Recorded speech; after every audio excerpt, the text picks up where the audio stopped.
no extra cost. GB News, the People's Channel. Thursday on GB News, it's Bev Turner Today from 10 a.m. We're going to be here for you, our GB News family, to keep you up to date, but also make you smile. The guy went from puberty to adultery. And I can't wait to bring a few of my own opinions. I have no time for cultural totalitarianism. We'll engage in passionate, but always polite debate, with your thoughts and opinions at the centre of it all. Only on GB News, the People's Channel, Britain's news channel. I'm Simon Evans. Join me on GB News for Headliners at 11 p.m. What's the scoop? I'll be joined by two of the country's top comedians. That's right. As we take a look at tomorrow's newspapers tonight. We're going to get into trouble. If it's a big story, we'll be covering it. Spill some tea on him. There we go. But we'll also have some fun. I wouldn't stick up a bank. My father didn't love me. So anyway. Headliners every night from 11 on GB News, the People's Channel, Britain's news channel.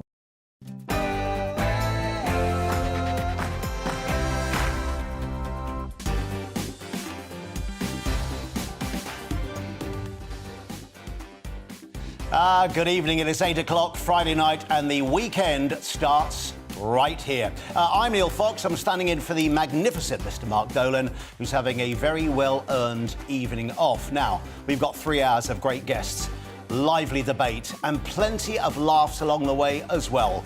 Between now and 9 o'clock, I'll speak to former Tory MP, a musical legend and the world's favourite motivator as well. Later in the show, I'll tell you why I think our entire political system needs a major overhaul, and we'll also discuss whether King Charles is already losing support in Australia. So we've got lots in store for you, all after the latest news headlines brought to you this evening by Aaron Armstrong.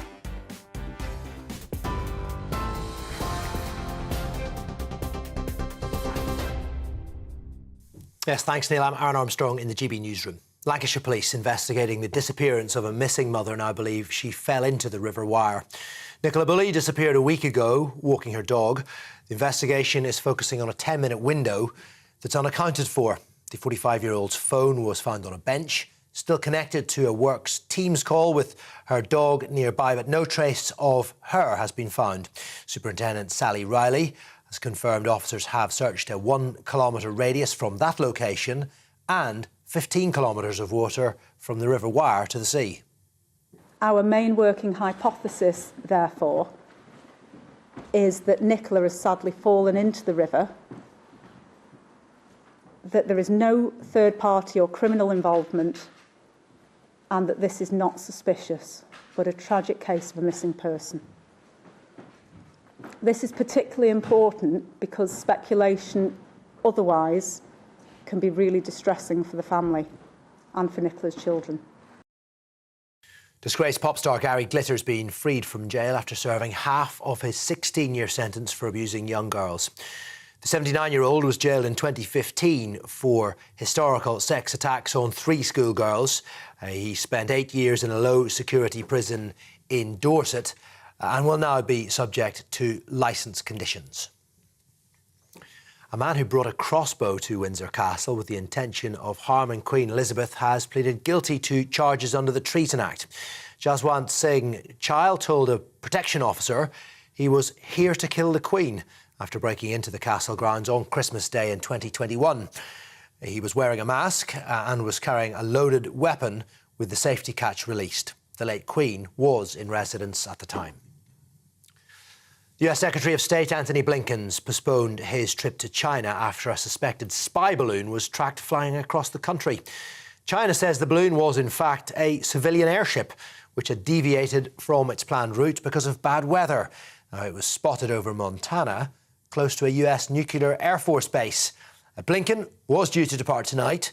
His visit to China would have been the first by a top U.S. diplomat for years and comes at the time of increasingly strained tensions between the countries. China has issued an apology.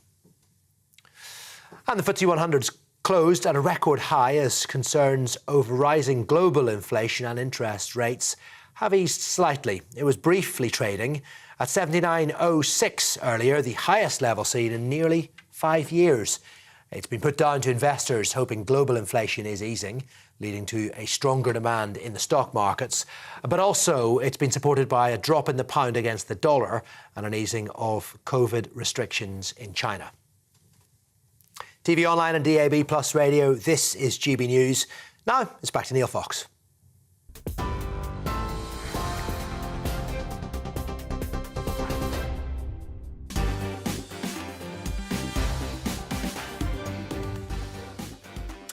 Hey, welcome then to Mark Dolan Tonight with me, Neil Fox. Now, in a moment, I'll bring you the clips of the week. Yes, I'll be running through the weird and wonderful moments from the last 7 days on GB News. And there are some corkers. Also, this hour, former Conservative MP Neil Parish gives his verdict on whether Dominic Raab can survive as Deputy Prime Minister. I'll be joined by music legend Leee John as he gets ready to celebrate 40 years of soul group Imagination. And we could all do with a pick-me-up, couldn't we? I mean, what a week, what a year it's been so far. Who better than Mr. Motivator to deliver a pep talk to the nation this evening? From 9 o'clock, we'll have all of your favourite features, including My Big Opinion, and my big interview this evening will be with Mega Man, the founder of So Solid Crew. We'll also be talking all things music. That's all to come between now and 11 o'clock. But first, let's bring you the good, the bad and the ugly from the last 7 days of GB News in our Clips of the Week.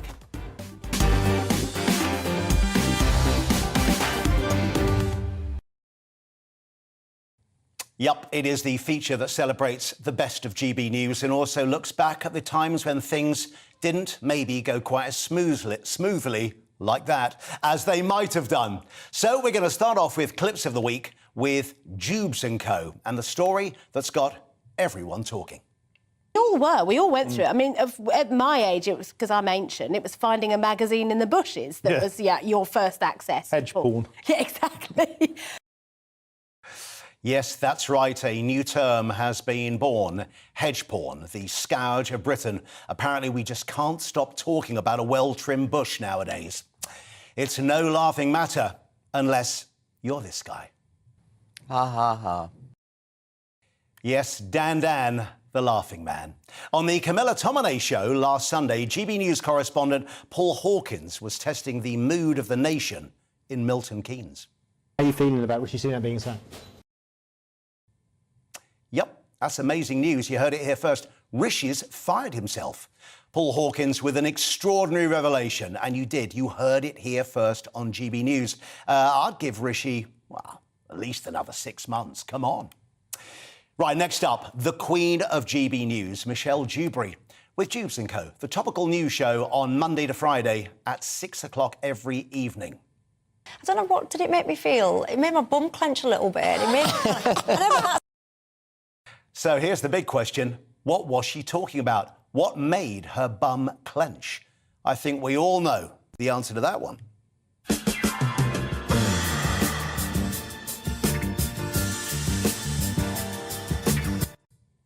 Yup, Ben Habib. What a winker. Free Speech Nation, the show where nothing is off the table. It's the safe haven of the cancelled, and thanks to Leo Kearse, the home of rubbish accents.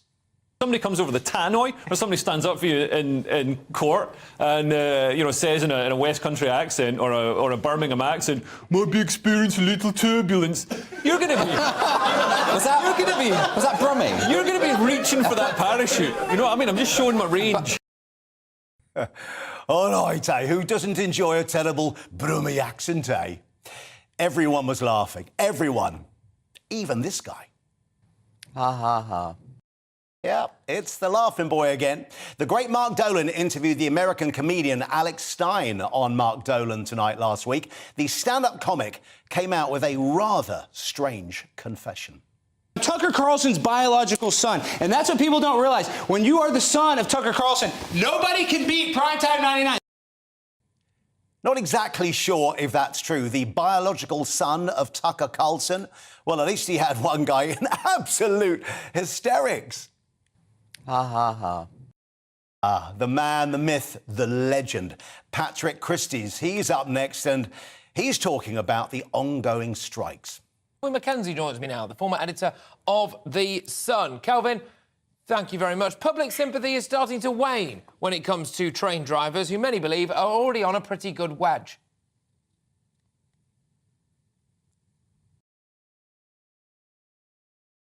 Yep, don't leave us hanging, Kelvin. We want to hear your nuanced and balanced views on the striking workers.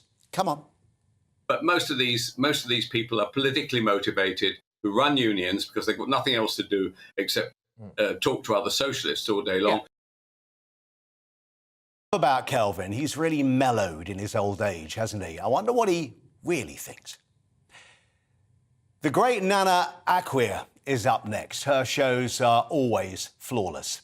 No mistakes. We could have a laugh with there, of course. She's sharp, she's sophisticated, and the queen of self-promotion. I mean, just take a look at her TikTok account.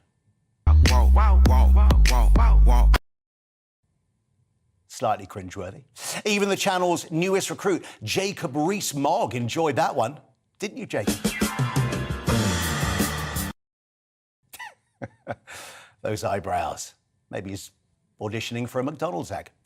Neil Oliver is on GB News every Saturday between 6 and 8. He always interviews those who have gone above and beyond in sport, in culture and the arts. And this week's Great Britain had achieved something most humans could only dream of. And what was your winning time? 35.4 seconds. Unbelievable. That's right, the world pie-eating champion ate a meat and potato pie in 35.4 seconds. But wait, there is more. Yeah, but not just once, not just twice, but 3 times you've achieved this. Yes, 3 times I've achieved it, and I've entered about 15 times now. I didn't know that. You've done this 15 times. Yeah. That's made my night. Barry Rigby, the 3-time world champion pie eater. Finally, the answer to that age-old question, who ate all the pies?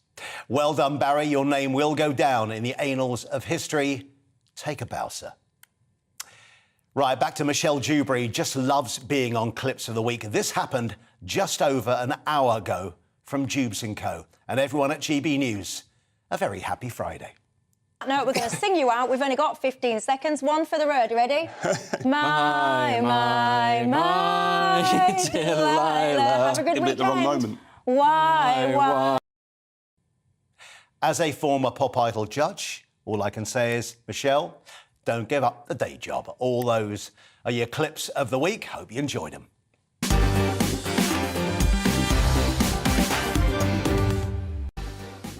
Well, after the break, we'll look back on another dramatic week in politics. They all are, aren't they? With the former Conservative MP, Neil Parish. We will see you in 3 minutes.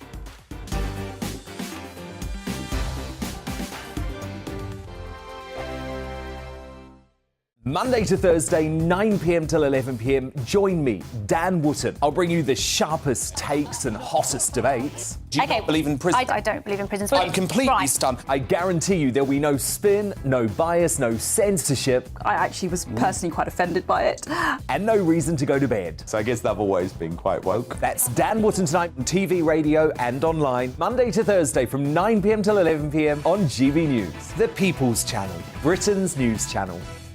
Hello, I'm Michelle Dewberry, and you can join me every weekday 6 till 7 on Jubes & Co. You're an inspiration to us all. Clip that bit up. Well, you are. That's my ringtone. My political ambitions those days are gone, I can tell you. She's only teasing. Go on. He's probably going to want to lay down now. I'll give him 2 minutes to have one. Let's respectfully disagree. That's what we like on Jubes & Co. Come and join us. GB News, the People's Channel. Michelle Dewberry, weekday evenings at 6 o'clock. I'm Andrew Doyle. Join me at 7 o'clock every Sunday night for Free Speech Nation, the show where I tackle the week's biggest stories in politics and current affairs with the help of my 2 comedian panellists and a variety of special guests. Free Speech Nation, Sunday nights from 7 on GB News, the People's Channel, Britain's news channel. I'm Michael Portillo. Join me on GB News on a Sunday morning for topical discussion, debate, arts and culture, and sometimes even some ethical dilemmas. I don't always agree with you, Michael. Michael Portillo, Sundays on GB News, the People's Channel, Britain's news channel. He's the king of breakfast TV, and he's back. Eamon Holmes, back on the TV with me this morning. Even remember my name. I know, it's been 4 months. You have holy water by your bed? Oh, yes. Already to bless. Oh, Eamon. Oh. Why do you not believe anything I say? Eamon Holmes back on GB News Breakfast at 6 a.m. This year on GB News, we've got brand new members in the family. Join us. Across the entire United Kingdom, we cover the issues that matter to you. GB News will always stay honest, balanced and fair. We want to hear whatever is on your mind. And we don't talk down to you. The establishment had their chance. Now we're here to represent you. Britain's watching. Come join us on GB News, the People's Channel. Britain's news channel. We are GB News, the People's Channel. And right across the United Kingdom. You can find us on Sky Channel 512. Virgin Media Channel 604. Freesat Channel 216. Freeview Channel 236. And YouView Channel 236. You can also take us with you on DAB Plus Radio. With the GB News app and at the website gbnews.uk. We're absolutely everywhere. Come join us on GB News, the People's Channel, Britain's news channel.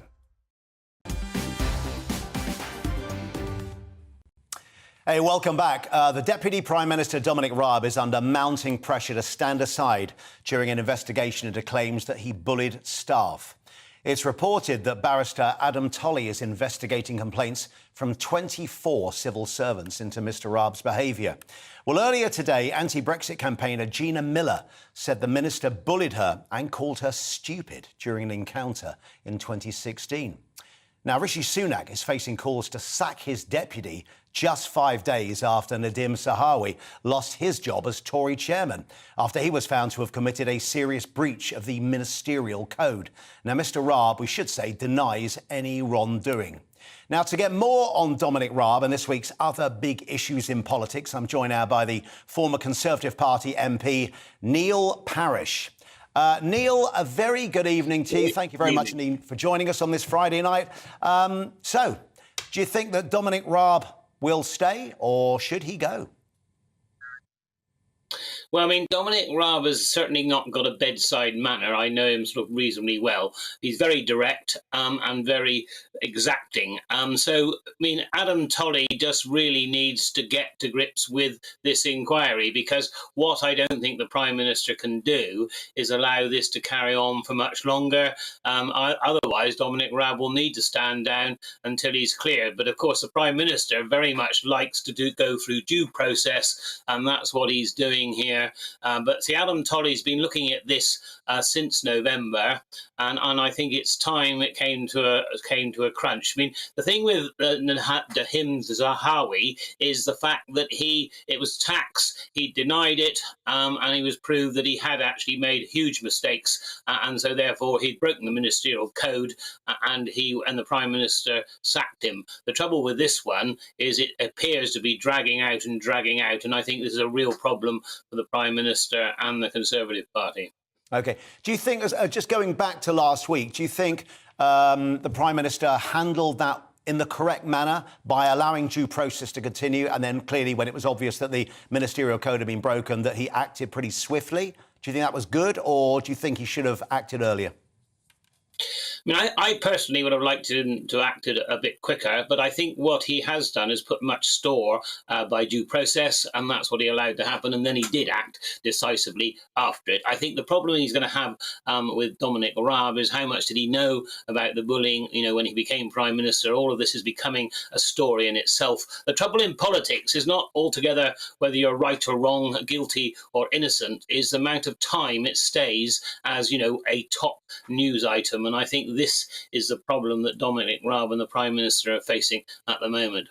Right. I mean, do you think Dominic Raab should... I've heard lots of reports that he is this tough character. He obviously said so. And that doesn't mean he's done anything wrong. You can be tough, you can be straight-talking, and you can be direct. But that doesn't necessarily mean you are a bully. But there have been an awful lot, 24 complaints now. And do you think he can and should survive this?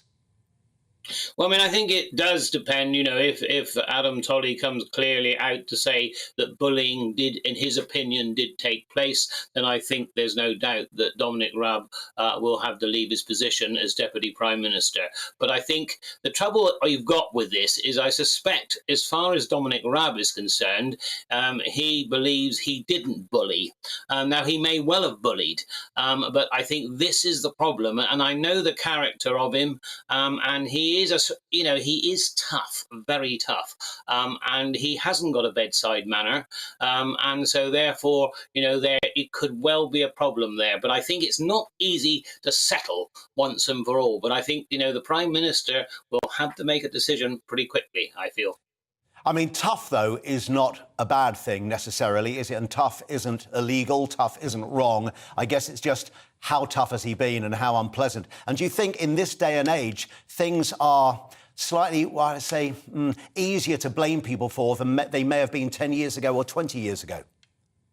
Yeah, I mean, in my younger days, I was sort of deputy leader of a district council. In those days, I was pretty tough and dealt with officers, in a pretty tough way. Now, I suspect today I would not be able to do that, nor should I do it. So I think times have changed. And I think there is a case where I think Dominic Raab hasn't really, shall I say, moved exactly with the times. And I think he does need to probably curb his behaviour. Now, but I suspect he doesn't actually believe he's done bullying. But I think, it'll be for Adam Tolley taking the evidence from the civil servants to come to a conclusion as whether he did or not, because I can't see Dominic actually sort of standing down otherwise.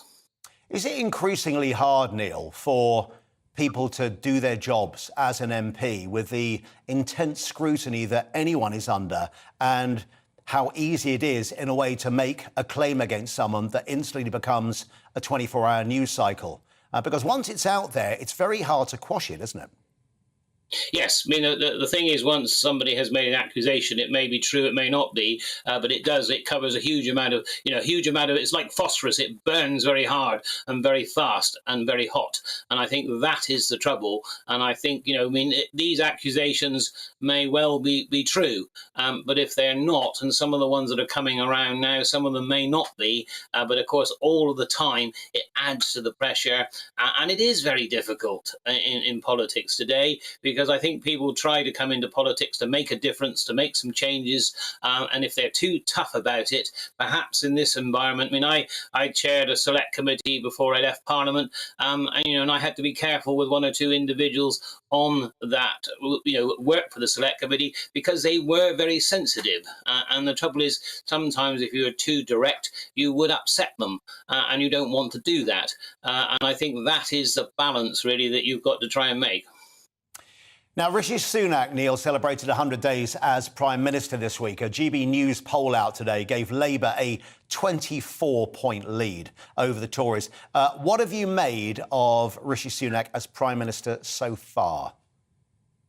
Well, let's be blunt. Rishi Sunak inherited a pile of poo. There is no doubt about that. And if you see the party itself, the Conservative Party was a sort of a civil war.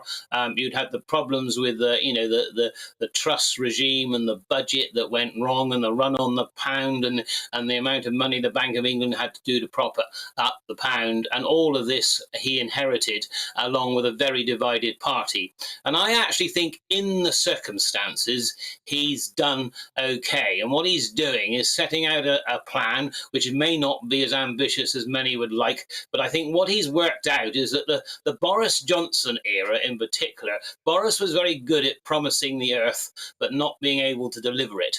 And I think, therefore, Rishi Sunak will concentrate on trying to perhaps deliver less, but actually deliver it. And so in that respect, I watched last night, the interview with the Prime Minister, with Piers Morgan, and I thought he came over okay. I also think that with a difficult party, he is pulling it together, and I think the Tory party's got two choices, actually. It either backs Rishi and gets on with it and pulls the government round, and then perhaps a fight to the next general election, and it may not be a completely foregone conclusion that Labour will hammer the Conservatives, but unless they do, and unless Rishi can keep going in a reasonable way, way, then it will be disastrous at the next election. And there's no doubt that the health service, cost of living, energy, all of those things are hugely important. And of course, the trouble with the previous Conservative chairman Zahawi was that it was so wrong, where you have people struggling to make a living, and somebody doesn't know whether they should have paid 29 million tax and a £5 million fine in the end. That was very bad. So I think all of these things Rishi's had to deal with, and I think so far so good in a very, very difficult place. As I said, a pile of poo. There's no two ways about it. And that sadly is the truth, isn't it? I could have said something slightly different to that, but I was trying to be polite tonight. No, don't bother. Look, just say it as it is, please. I mean, you mentioned Boris being able to promise a lot, but maybe not delivering. Look, on Tuesday, we marked the 3-year anniversary of the UK leaving the EU. A lot was offered, and I have to say, an awful lot of people are probably thinking not an awful lot seems to have happened. What does the government need to do to make Brexit a success? And maybe, because I know you voted originally to remain, and then obviously once the due democratic process had come and the vote came in, you went, right, let's get on with it and try and make the best of it. I have to say that's exactly my thinking as well. The people voted, so let's crack on with it. But we haven't seen all the brilliance, we haven't seen all the benefits that we were promised yet. Are we going to? Yeah, because what we were promised was a lot of less bureaucracy, but most businesses trying to export and import from Europe have actually found more bureaucracy since. And so, therefore, that's got to be ironed out. And you see, I think what we haven't done is we need to replace, some of the European trade that we've lost with international deals. The trade with Australia and New Zealand helps a bit, but it's about 0.7% of GDP. It's a help, but it won't kick in for some time. So, my view is that sort the deal out with Europe, sort the Northern Ireland Protocol out, and make sure we keep as much trade with Europe, and then build these international trade deals. You see, some in the Conservative Party are almost hell-bent on saying, we don't want Europe at all. Well, we've still got nearly half our trade with Europe, so it's very, very important. So, let's not have any more debates about Brexit or not Brexit. We've Brexited. But what we haven't done is delivered very well on getting that extra trade with Brexit, because you see the GDP for our averages, we're below G10, aren't we, in all of aspects, and this is what we've got to do. Now we've had COVID, we've had a lot of people staying, back, haven't gone back to work, lots of other things, so it's very cloudy to blame it all on Brexit, and I'm not going to.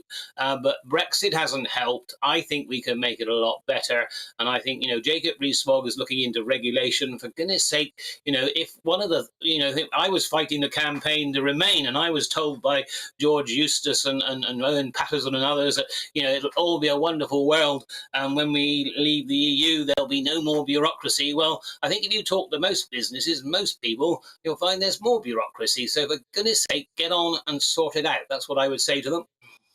It's been 9 months, Neil, since you stepped down as an MP, and you're talking a lot of common sense tonight. Have you missed, though, the madness of the House of Commons, and would you like to get back into frontline politics, or have you had enough of it?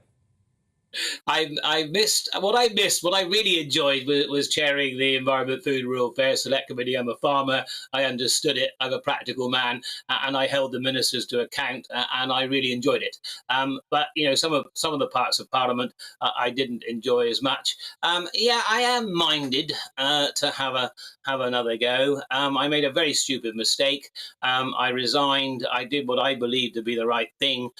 But I think, hopefully there can be forgiveness, and I would like people to forgive me for my stupid mistakes, and I would like to really, because I still have a lot to offer, food, environment, agriculture.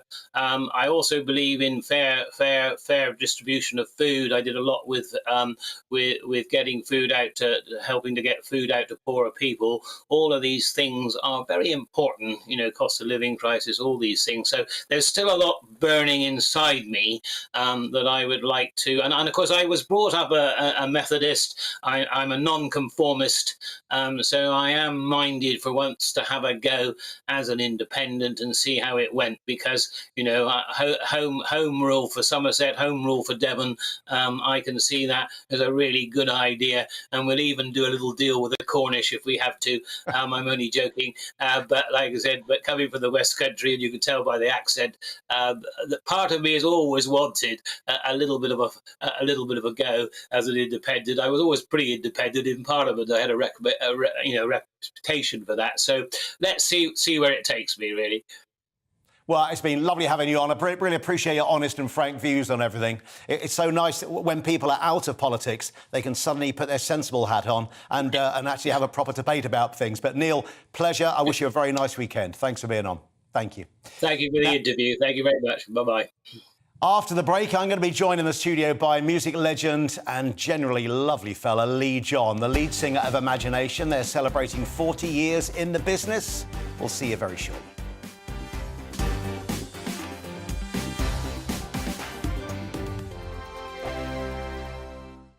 I'm Simon Evans. Join me on GB News for Headliners at 11 p.m. What's the scoop? I'll be joined by two of the country's top comedians. That's right. As we take a look at tomorrow's newspapers tonight. We're going to get into trouble. If it's a big story, we'll be covering it. Spill some tea on him.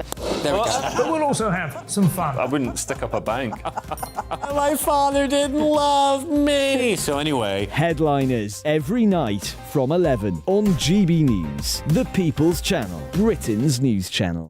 Monday to Thursday on GB News, it's Bev Turner Today from 10 a.m. We're going to be here for you, our GB News family, to keep you up to date, but also make you smile. The guy went from puberty to adultery. And I can't wait to bring a few of my own opinions. I have no time for cultural totalitarianism. We'll engage in passionate, but always polite debate, with your thoughts and opinions at the centre of it all. Only on GB News, the People's Channel, Britain's news channel. I'm Mark White. As GB News Home and Security Editor, I cover those key issues that are so important to you. Our authorities, our communities doing all they can to combat violent crime. With the public services under unbearable strain, why are we still failing to control our borders? Defence, the first priority of any government, has been continually hollowed out. Can we trust our politicians to protect the armed forces? Join me, Mark White, on GB News. We are GB News, and we'd like to say thank you to each and every one of you for bringing us your conversations, for helping our great nation find its voice. We are here for you on radio, television, and online, across England, Scotland, Wales, and Northern Ireland. It's not the BBC, you actually get your facts right. We are proud to be GB News, the People's Channel, Britain's news channel. I'm Michael Portillo. Join me on GB News on a Sunday morning for topical discussion, debate, arts and culture, and sometimes even ethical dilemmas. I don't always agree with you, Michael. Michael Portillo, Sundays on GB News, the People's Channel, Britain's news channel. Hi, Andrew Pierce here. Join me every Friday lunchtime for a proper no-nonsense debrief of the week's events. With special guests in the studio and the GB News team on the ground, I'll be getting you up to date with news, some intelligent discussion, and my own sharp take. The weekend starts here with me every Friday lunchtime on GB News, the People's Channel, Britain's news channel. Join me, Lawrence Fox, on GB News. Frank, fun, fearless, and sometimes serious. Much as I love a Friday night punch-up, what I really want is a battle of ideas. I want to look at things differently. I want to hear different voices and engage with your unique experiences. Every Friday at 7 p.m. on GB News.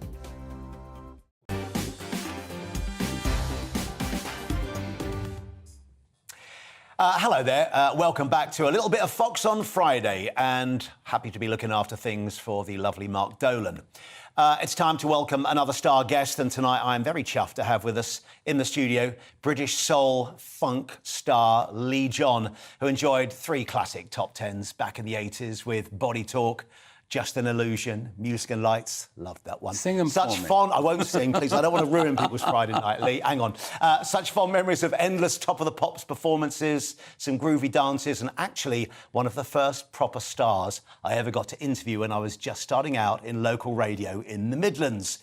Lee, welcome to GB News. Before we start, a quick question. Tell me. Is this truth or is this just one of those Wikipedia made-up things? OK. The band name Imagination... Yeah, John Lennon. It was a tribute to... It was true? Yeah, tribute because to John Lennon. we were looking... Steve Walsh, who was one of the top DJs who supported Imagination, he was in the office with our A&R guy, Morgan Khan, who actually signed me. And we were trying to find a name. And at that time, Imagine was #1. And it was something he said something like, you know, the nations and stuff like that. And the record came on. And it was like all of a sudden we said, why not Imagination? And that was it. And so we said, I hope a bit of the essence of the Beatles and John Lennon will come into our careers. That was that kind of thing, you know, mysticism. But yeah, it's very true. OK. Well, very lovely. I mean, the music completely different, clearly. Of from course, John's, but, of course. Obviously, 1980, sadly, wasn't it? So it was just before. Just when you guys were starting. Body Talk was recorded in the winter of 1980 and then released in 1981.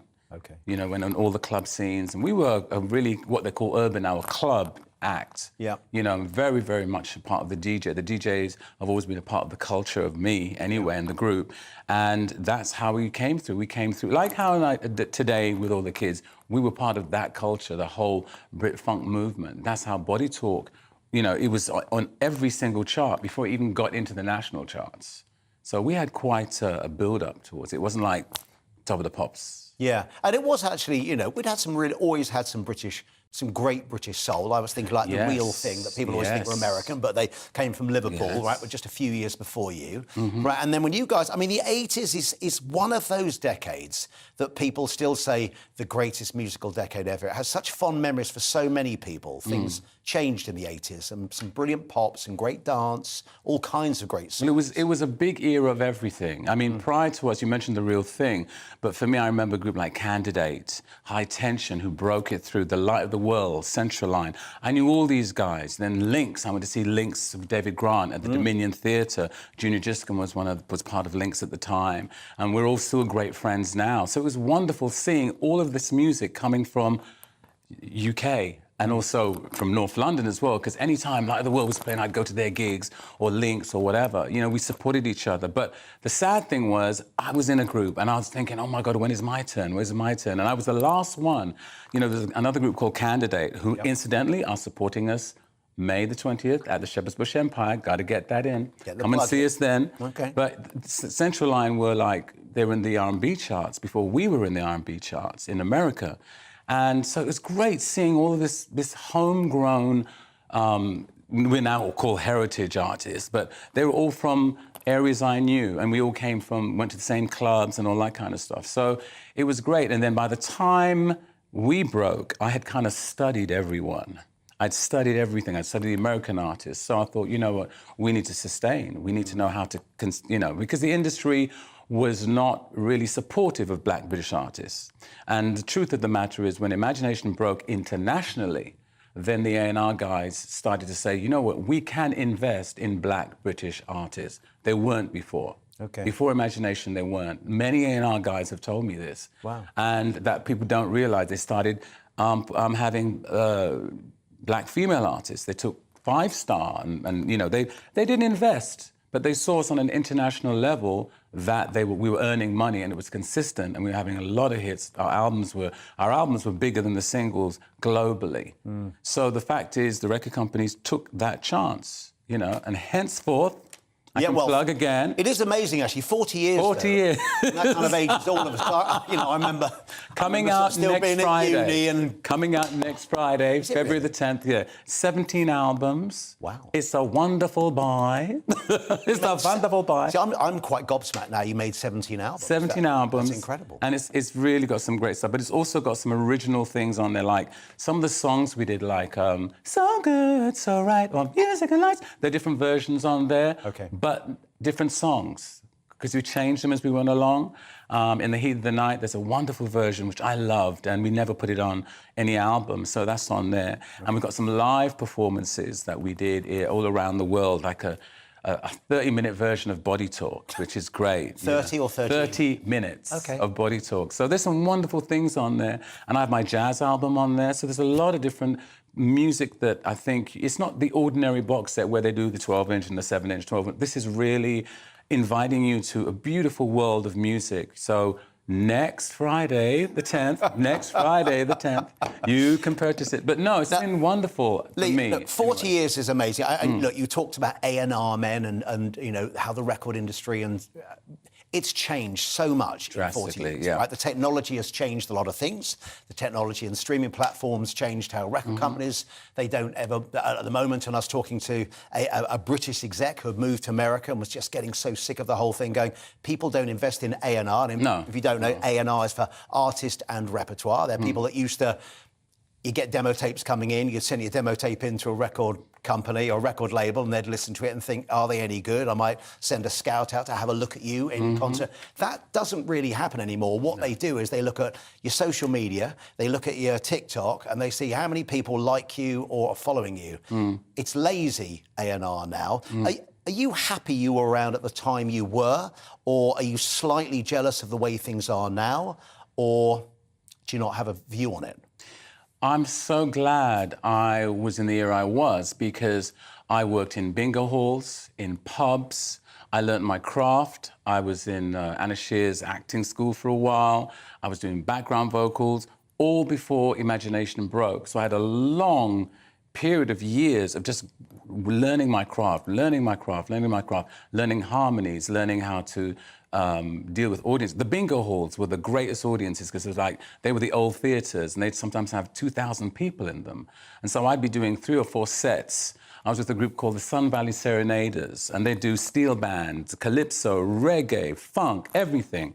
And I'd be up there doing my bit with them. And it was fantastic. And it was a great learning ground. So by the time Imagination appeared on Top of the Pops and we did the Dominion Theatre, 8 shows, 7 nights at the Dominion Theatre, we were ready. Yeah. Because we had really got ourselves crafted. And then we started to go international, performing to, you know, in Canada, in America, in the Far East. You know, it was an awful lot of costume changes, I will say that. But it was wonderful because we met different audiences, and I still do to today. But the difference is you don't have some of those platforms anymore because it's all very tap, tap, tap, da-da-da-da, tap, tap, tap. Some of the good things are that I can communicate with other artists to work with them quite easily now, in a sense. And I'm doing that with the Brazilian artist, Jorge Vecilla. We've got a single together coming out in March, and he's singing in Brazilian and I'm singing in English, and it's called Solitude. And it was great because we were doing it during the lockdown period, and he was there, I was here. So you can have those wonderful communications in creating. But there are some essences that I love performing live, and I think sometimes you can get a bit disappointed when you see, especially in some of the reality shows, you see people winning or they're there for 2 minutes on TV, but will you see them on stage for a whole hour? Will you digest a whole show for a whole hour, you know? It's very much a production line. It has been that. I suppose. I like the rawness. I really do. I like to go. I'm from the vaudeville, old school days. Get out there and suck it to them, you know. A couple of big stories that have been around this week, actually. So one, a guy with an amazing voice called Sam Smith. He's causing a bit of outrage with his video. After having seen the video, it's not particularly outrageous. In fact, my daughter's got a take on this. She goes, the thing is, it's because he's a slightly larger guy. If he wasn't a larger guy, no one would really care. You know, if Harry Styles was dressed up as a woman, as he has been many times, or in female attire, no one would really be commenting on this. I mean, music's always tried to shock in a way. It's always trying to break barriers and push things. Anything wrong with Sam Smith? That's the first time I've been silent in years, believe me. Say, wow, let's note this one down. John, stuck for words. Right, go on. No, I mean, when we came on the scene, especially with Body Talk, you know, I was playing being sexy. I didn't really know what sexy was, you know. It's just like play to the camera and we had our outfits and stuff, and it was fun. Yes, a big person wearing certain things can look a certain way.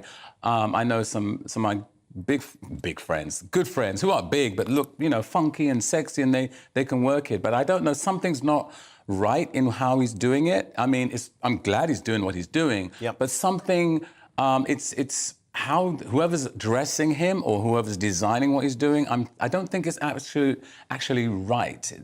It can be done, but something's not right. It's looking a little bit, for me personally, and I'm not offending any Sam Smith fans. Something's not right in the design of it. Because you can slightly laugh at it and you don't want to do it. You know. But it's subjective, like all these Yeah, things. Of course it is. You know. I mean, it's great he's gone to the edge. I love that. He's doing what he wants to do and get away with it and what have you, all of that. But it's his thing. He wants to do that. So what can I say? Okay. You know, everybody's got their thing that they want to do. But I just think artistically, at this point in his career, I wouldn't think he needs to do that, really. OK. Thank you for being on. Thank you. 40 years, the plug. I saved you doing it. Next Friday, by the way, it's next Friday, 40 years. 40 years, and don't forget... Shepherd's Bush Empire. May the 20th. May the 20th. Come and get your tickets, and there's going to be some special surprises, special guests. And it's been a great 40 years. And I can tell you, if it wasn't for the fan base, I wouldn't be here. OK. Leee John, thank you very much indeed. Thank you. Right. Let's have a look. Right, coming up, you've got a busy year ahead for you. Thank you very much indeed.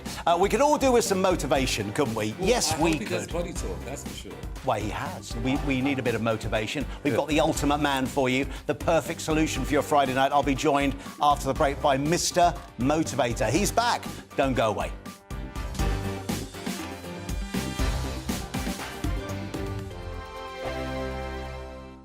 Here on GB News Live, we'll be keeping you in the picture, finding out what's happening across the country and finding out why it matters to you. We'll have the facts fast with our team of reporters and specialist correspondents. Wherever it's happening, we'll be there from 12 noon on TV, radio and online. GB News, the People's Channel, Britain's news channel. I'm Andrew Doyle. Join me at 7 o'clock every Sunday night for Free Speech Nation, the show where I tackle the week's biggest stories in politics and current affairs with the help of my 2 comedian panellists and a variety of special guests. Free Speech Nation, Sunday nights from 7 on GB News, the People's Channel, Britain's news channel. Join me, Patrick Christie's, Monday to Friday, 3 till 6. We tackle the day's news agenda like you've never seen before. It's high tempo, high octane, the most controversial topics, and the best guests. You will not be able to take your eyes and ears off it. I'm not afraid to ask the questions that you really want answered. 3 till 6 p.m, Monday to Friday on GB News, the People's Channel, Britain's news channel. Join me every Sunday at 6 p.m. for Gloria Meets. In exclusive interviews, I'll be finding out who our politicians really are and what they really think. It's something that you would never want anyone to suffer. I didn't know what channels there were. I didn't think I'd be believed. I must have weighed about 7 stone and I'm 5'8". My instincts was to sort of cover this up. I mean, clearly that was a mistake. Join me every Sunday at 6 p.m. on GB News, the People's Channel, Britain's news channel.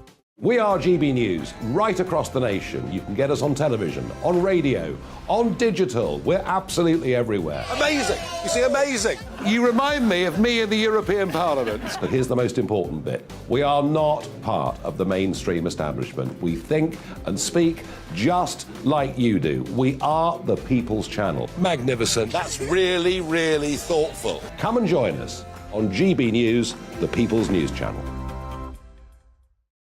Monday to Thursday, 9 p.m. till 11 p.m. Join me, Dan Wootton. I'll bring you the sharpest takes and hottest debates. Do you not believe in prison? I don't believe in prison. I'm completely stunned. I guarantee you there'll be no spin, no bias, no censorship. I actually was personally quite offended by it. And no reason to go to bed. So I guess they've always been quite woke. That's Dan Wootton tonight on TV, radio and online. Monday to Thursday from 9 p.m. till 11 p.m. on GB News. The People's Channel, Britain's news channel. This year on GB News, we've got brand new members in the family.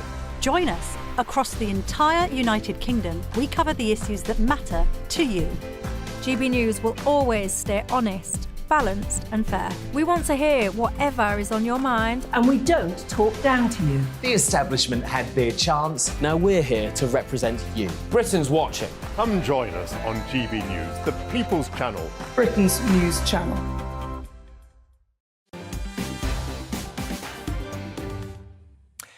Hey, welcome back to your Friday night. In just a moment, Mr. Motivator will join me to deliver a pep talk to the nation and give us all some reasons to be cheerful. But on Sunday, GB News will bring you an exclusive interview with Conservative MP James Sunderland. He talks about the threat to politicians' safety following the murders of Sir David Arness and Joe Cox in recent years. James Sunderland also talks to... Was the last MP to see David MS alive. We flew back from Qatar together, had a great trip, and he was dead 36 hours later. Kim Ledbetter, friend of mine, she's been outspoken recently about it, and she's absolutely right. So the threats are there. We're not sure what the threats are. The threats are many. And I think it's incumbent upon all of us as MPs to do what we can to protect ourselves. But that's not just about physical protection, that's also counter-surveillance, it's about understanding what the threats are, it's about briefings in Westminster, and becoming part of the solution. Because unless we're part of the solution for our own security, we'll always be at risk.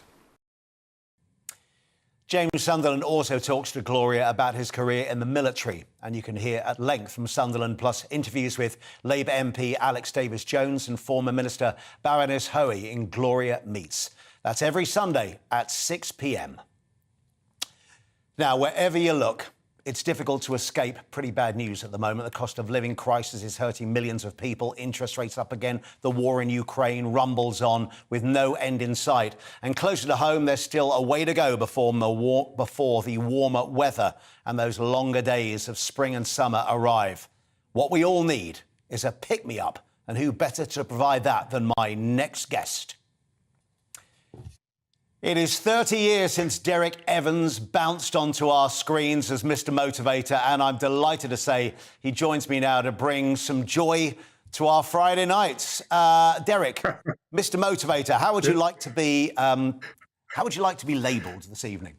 Oh, I'd say sir would do, but never mind.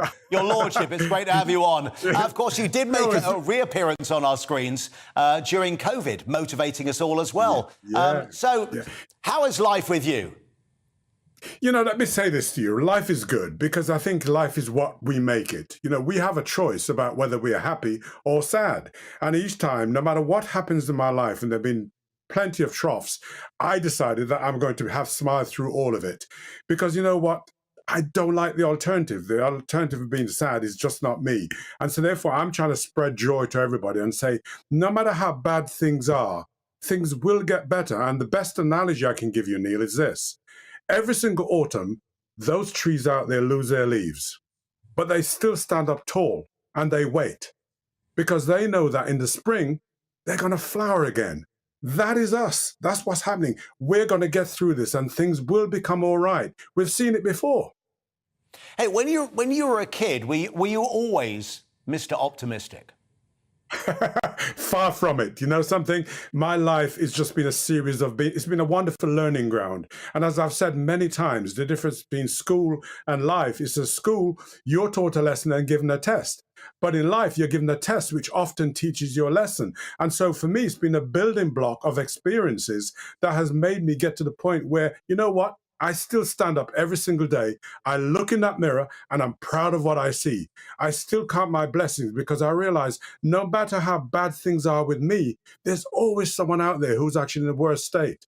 And the thing is, we still need to count our blessings, even if they're only simple things, like you have a choice about what to eat, or that you can still walk, where there's some people maybe have difficulty doing that. So therefore, we have got to remain optimistic. Otherwise, what do? You lose hope and you lose your life. Well, Winston Churchill famously said, of course I'm an optimist, there seems little point being anything else. And I kind of have to agree with that to a certain extent. Now, you've always been a brilliant advocate for exercise as a way of getting those endorphins going and making us feel better. I presume you do it every day. You were there on our screens in COVID, doing exactly the same when we're all stuck in our homes. Do you still advocate that? And for people going through really tough times now, and they're genuinely really hard times, bills, stuff, cost of living, and just hearing it 24/7 is depressing. What is your best advice? Is it to get out and smell nature? Well, my best advice is, guess what? There are so many benefits you get by moving your body. The moment you start moving, you release those happy hormones. And those happy hormones, and endorphins, serotonin, makes you feel good, not just for the time when you're moving, but also for hours afterwards. So therefore, if you're feeling depressed and close to the edge, you've got to say to yourself, okay, how am I going to pull myself back? The moment you start walking, the moment you start doing something physical, I guarantee you look at life differently. Now, everything that's bad in our life is only a bad moment. It is not a bad life. And we've all been in the washing machine, haven't we? We like the clothes. You put the dirty clothes in the washing machine, it spins you round and round, you get wet, you get soaked, and then eventually you go to the last cycle, you hear a ping on the machine, you open the door, and the clothes come out cleaner than they were before. That's what happens to us. That's what life is all about. Do you know, watching you there, it took me back to sort of those early TV AM days. You started to get going there. It's do you still have all those crazy lycra costumes? Oh, listen, I mean, my life, just because it's not on breakfast television doesn't mean you've died. My life has always been, I do music festivals. I've just come off working on Saga Ships. We are trying to help the older person to make them understand that as you get older, those are the important years in your lives. And the thing is, beautiful, intelligent, wonderful teenagers are freaks of nature. But us beautiful older people are works of art. And so therefore we must treasure our later life, right? And I'm sitting on a bouncing ball because that way I keep my posture upright. Listen, I'm 70 years of age and I have no intention of looking any older than 50. All right. So therefore, you can stop this nonsense. There's no aging. You get old when you stop being young. One bit of advice, maybe for someone genuinely to go, right, tomorrow I've been having a really bad week. I'm not feeling so good. I hate the news. It's depressing at the moment. What should they do? One simple change to someone's life they can go and do easily that costs zero money tomorrow. Get your old photo albums out. Look in your photo album. You've only got good news in your photo album. It's all those good times you've had. And just reminisce on those good times. And that will keep hope alive. God, I didn't think you were going to say that. I thought you said get your leotard on or something, go running down the street. But no, not at all. Never. You know, the thing is, right, for inspiration, these guys, everyone listening now, follow me on Instagram, Real Mr. Motivator, because every day I post something uplifting, something that will make you feel good. I don't use social media for fun or laughter. It's about charging your batteries and making you feel good. Your batteries seem really charged, I have to be honest. Does it also come down to really clever diet?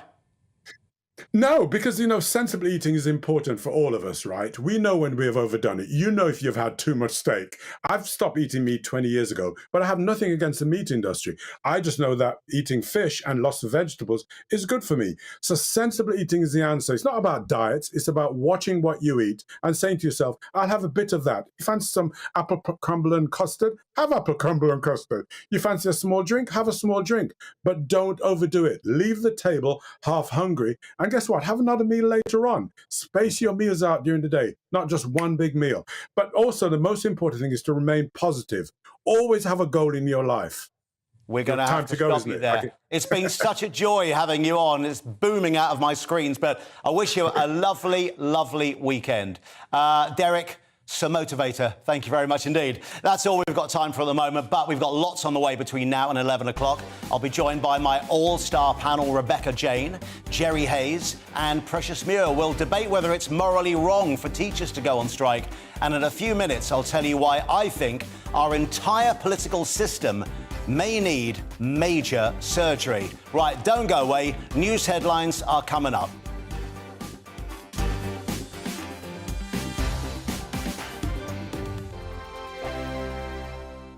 We are GB News, the People's Channel. And right across the United Kingdom. You can find us on Sky Channel 512, Virgin Media Channel 604, Freesat Channel 216, Freeview Channel 236, and YouView Channel 236. You can also take us with you on DAB Plus Radio, with the GB News app and at the website gbnews.uk. We're absolutely everywhere. Come join us on GB News, the People's Channel, Britain's news channel.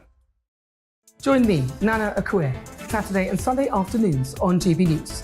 Expect fiery debate and passionate discussion as me and my panel tackle some of the biggest topics hitting the headlines. It's a place for everyone's opinion. No one gets cancelled, but no one gets an easy ride. Oh, she's on it today! Be ready for conversations that are fierce, frank, and of course, fun every Saturday and Sunday afternoon from 4 p.m. on GB News, the People's Channel. Join my show Farage, 7 p.m. till 8 p.m. Monday through Thursday. And there you will get opinion, analysis, debate, and I'll cover stories that nobody else dares to touch. You've been cancelled. Join the club. Oh my goodness me. And then for the last 15 minutes, talking pints. We're over a drink. We have a civilised conversation with someone. We very often disagree, but we do it in a grown-up way. Come and join me on Farage.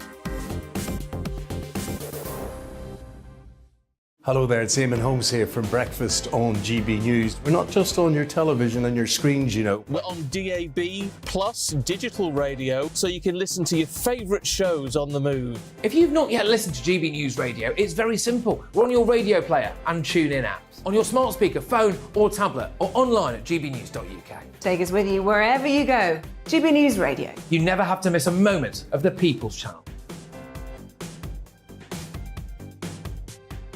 Hi, Andrew Pierce here. Join me every Friday lunchtime for a proper no-nonsense debrief of the week's events. With special guests in the studio and the GB News team on the ground, I'll be getting you up to date with news, some intelligent discussion, and my own sharp take. The weekend starts here with me every Friday lunchtime on GB News, the People's Channel, Britain's news channel. Join me, Lawrence Fox, on GB News. Frank, fun, fearless, and sometimes serious. Much as I love a Friday night punch-up, what I really want is a battle of ideas. I want to look at things differently. I want to hear different voices and engage with your unique experiences. Every Friday at 7 p.m. on GB News. We are GB News, the People's Channel. Why not take us home with you by visiting the GB News shop at gbnews.store. You'll find all the official merchandise, a really good present actually for yourself, your friends or your family. We ship across the UK mainland at no extra cost. GB News, the People's Channel.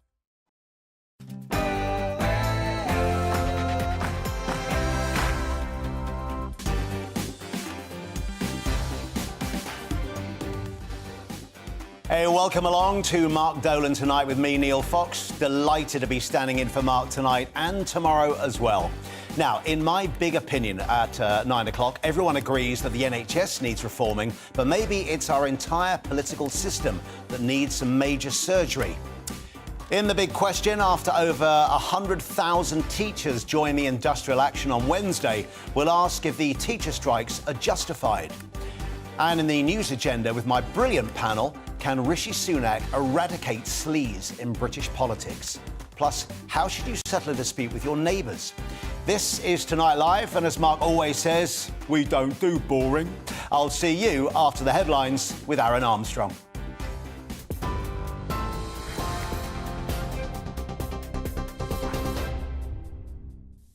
Hi there, I'm Aaron Armstrong in the GB newsroom. Police investigating the disappearance of a missing mother now believe she fell into the River Wire while walking her dog. Nicola Bully vanished in Lancashire last Friday morning. The investigation is focusing on a 10-minute window between 10 and 20 past 9 that's unaccounted for. The 45-year-old's phone was found on a bench, still connected to a work Teams meeting with her dog nearby. Superintendent Sally Riley confirms officers have conducted an extensive search of the area, including the 15 kilometres of water from the River Wire to the sea. Our main working hypothesis, therefore, is that Nicola has sadly fallen into the river, that there is no third party or criminal involvement, and that this is not suspicious, but a tragic case of a missing person. This is particularly important because speculation otherwise can be really distressing for the family and for Nicola's children. Disgraced pop star Gary Glitter's been freed from jail after serving half of his 16-year sentence for abusing young girls. Glitter, whose real name is Paul Gadd, was jailed in 2015 for the historical sex attacks on 3 schoolgirls at the height of his fame in the 1970s. He was released from a low-security prison in Dorset after 8 years behind bars and will now be subject to licence conditions. A man who brought a crossbow to Windsor Castle with the intention of harming Queen Elizabeth has pleaded guilty to charges under the Treason Act.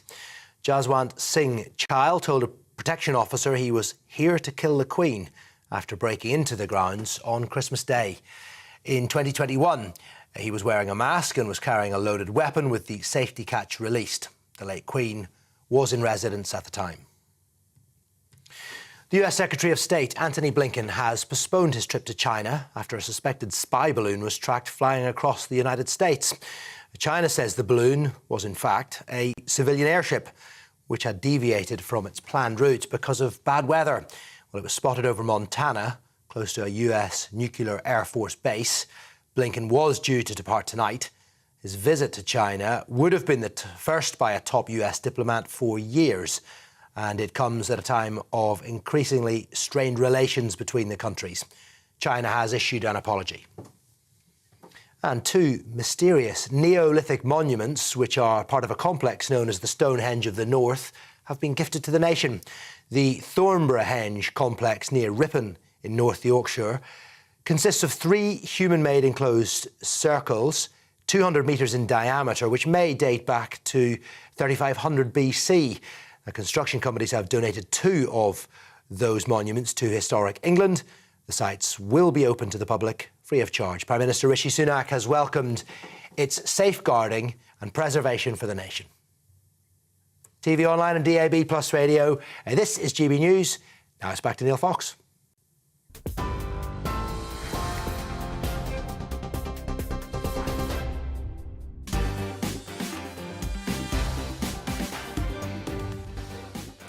Right on Mark Dolan tonight with me, Neil Fox. In my big opinion, everyone agrees that the NHS needs reforming, but maybe it's our entire political system that needs some major surgery. In the big question, after over 100,000 teachers joined the industrial action on Wednesday, we'll ask if the teacher strikes are justified. In the news agenda with my panel, can Rishi Sunak eradicate sleaze in British politics? Plus, how should you settle a dispute with your neighbours? I'll be talking music as well just after 9.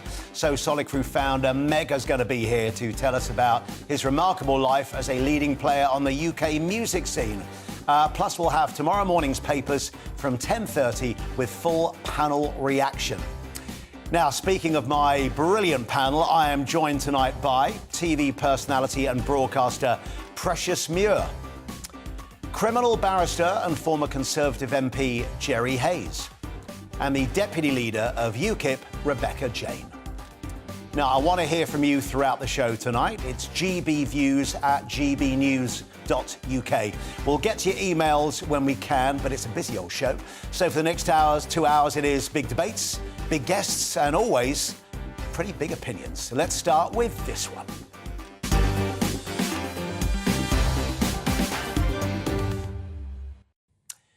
I think last month was a game changer. For the first time I can ever remember, all political parties stopped using the NHS as some kind of political football and all agreed that it was in need of a total transformation if it was to survive. As an organisation, it is sadly very sick. Not terminally ill, well, not yet anyway. All parties agree that it's something we all should be extremely proud of and an institution at the very heart of what Britain stands for in many ways. It's kind, it's decent, it's fair, and it's for all. It's going to take a lot of smart thinking to work out what needs to be changed and how changes can be implemented to make the NHS an efficient, well-funded organisation where patients get the care they need from nurses and doctors who work sensible hours and are paid properly. But a grown-up cross-party conversation has started, and that is a huge move in the right direction. But can I suggest that there is a way bigger problem that we need to start talking about if we're to start making real progress and not let other developed nations overtake us? And that's how this incredible nation of ours is governed. Because week by week, month by month, year by year, I fear that our system of government is simply no longer fit for purpose. Winston Churchill famously said, after being voted out of office just after the Second World War, democracy is the worst form of government, except for all the others that have been tried. But that was 78 years ago, and the world is a very different place now. Technology, and especially social media, has totally transformed how we connect with each other and we receive information. The media and how politics is reported and discussed has changed beyond recognition, with a 24-hour, no-holds-barred rolling news cycle. It is a very big beast that constantly needs feeding.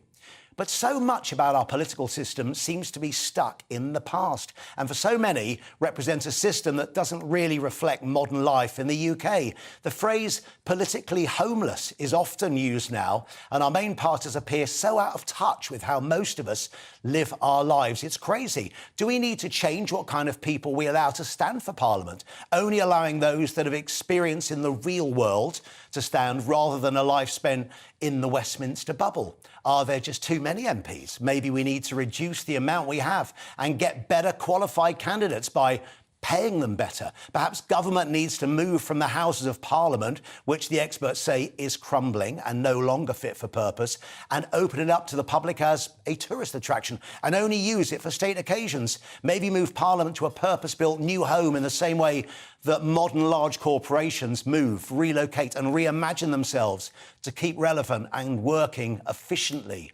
And please don't get me started on how our main parties are run. Last year highlighted how insane it is that just 200,000 Conservative Party members can decide who our country's Prime Minister is, or Prime Ministers, as was the case last year. Labour are still funded by the unions, and with the current winter of discontent in full effect, showing just how much power the unions still have over all of our everyday lives, how would that affect a future Labour government? And although there are many political parties, in effect, we still just have two, despite the fact that the internet and nowadays social media has created the opportunity for any like-minded people to connect and have a voice. But people so often still feel they have to vote tactically at election time, make sure that the right or the wrong person does or does not get in. It's crazy, and it seems so wrong and out of date. So maybe now is time to at least start talking about some form of, dare I say, proportional representation. We know it's not efficient, but it does seem to be fairer and more representative. A chance to have your views heard and discussed. Who knows? It may even start getting people to think positively about our politicians and our political system again. Anyway, let's do that after we sort out the NHS, eh? Don't hold your breath.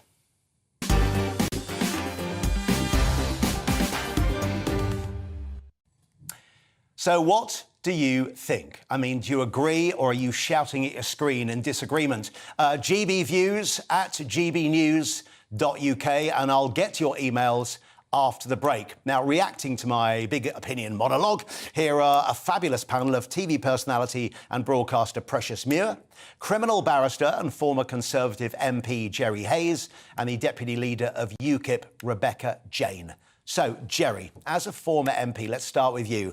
What do you think about our system? Does it need to change, or does it work just fine? It doesn't work just fine. And the reason it doesn't work just fine is honesty has disappeared from politics. In my day, 83 to 97, OK, people may have been a little bit economical with the truth. But at the end of the day, whether you agreed or disagreed with Margaret Thatcher, you knew where she stood. She would have not tolerated what was going on in Boris Johnson's number 10 Downing Street.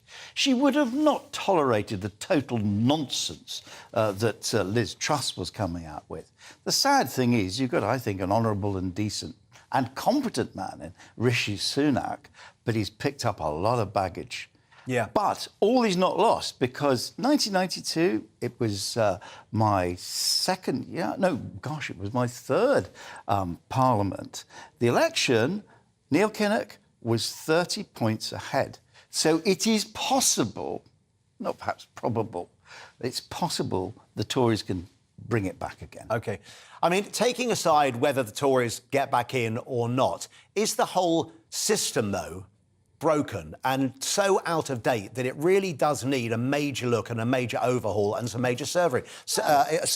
Rebecca, what do you think? As the sort of deputy leader of UKIP, you're probably nodding along thinking something needs to change here. But of course, as a smaller party, the likelihood of having an MP is pretty small, OK? But a lot of people may actually agree with your views but won't vote with you because they may think it's a wasted vote. That seems, in this modern day and age, wrong. It is absolutely wrong, and I couldn't agree more. I do think that change does have to happen. You only have to look at 2019, when 22 million votes were basically, they had no effect on the outcome, and those people didn't really matter. Their views weren't heard, and every single vote counts. So we do need a brand new system, because if there's one thing that I learned, and I'm sure that you probably know, when I became obviously deputy leader in, I think it was September, October last year, politics is a game, and they all use it as such. It's not a case of what people want and how they care and what policies are important. It's about who plays the best game. I don't play that game. I'm not a politician.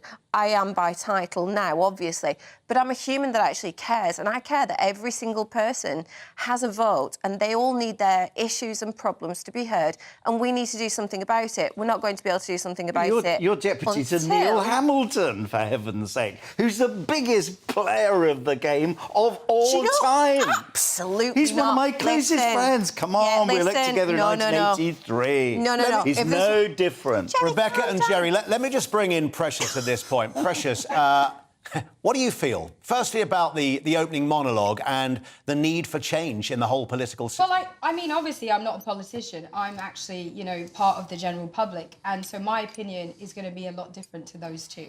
In regards to Rishi, he's coming on with a different perception of what he's trying to achieve. He's a man of colour. He's representing a lot of people in this country. But he has to, I personally feel like he has to step lightly, because he may not get this opportunity again. He may not be able to be a leader again. So he has to make sure that he doesn't lose the respect of his colleagues. Because at the end of the day, they're being investigated for several things at the moment, including bullying. So how does he deal with that? I'm not sure. But obviously he wants to make sure that he's not going to lose their, the respect and obviously their loyalty. It's hard. So he has got a huge, as you said, a lot of baggage. He's got a lot of things to deal with. But he is kind of bringing something that we've not seen in a while. And that's what is different to what we've seen in the past. And I think it's a good thing. Jerry and Rebecca, you both said politics is a game. We've heard that term so many times.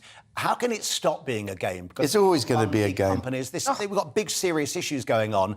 It shouldn't be a game. But come on. Play the game. It's always going to be a game. Broadcasting's a game. You're eliciting opinions from us, Neil, in a proper and professional way, which I would expect. But you want us to spark off each other.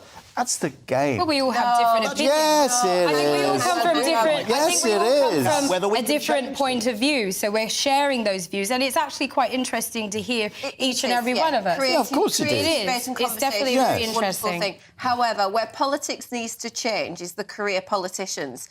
People are going into it because they want to be Rishi and all the rest of it. They're not going into it because they care about people. And that's what has to change. We have to have proper representation from the people who we're actually serving. So UKIP care about people, or is everyone, or just their, Can I ask the three of you a very simple yes or no? I know it's the least efficient thing. Do you think in this modern day and age when communication, there are so many tools out there that allow people to have a voice, small groups to have a voice and find each other. Do you think we do need some form, whatever it may be, of proportional representation? No. Yes, we do. No. Yeah, 100%.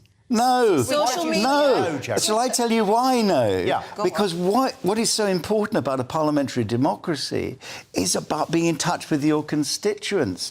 Proportional representation means that you're sucking up not to your constituents, to your party. Yeah. It's a list system. It's wrong and it's corrupt. That one person, politics is corrupt. I mean, there's not, this is the world that we live in. Everything is corrupt. No, it's not. Yes, it is. I mean, come on. The police are corrupt. There's absolutely There's loads of corruption in this world. It's unbelievable. Why do you think people get...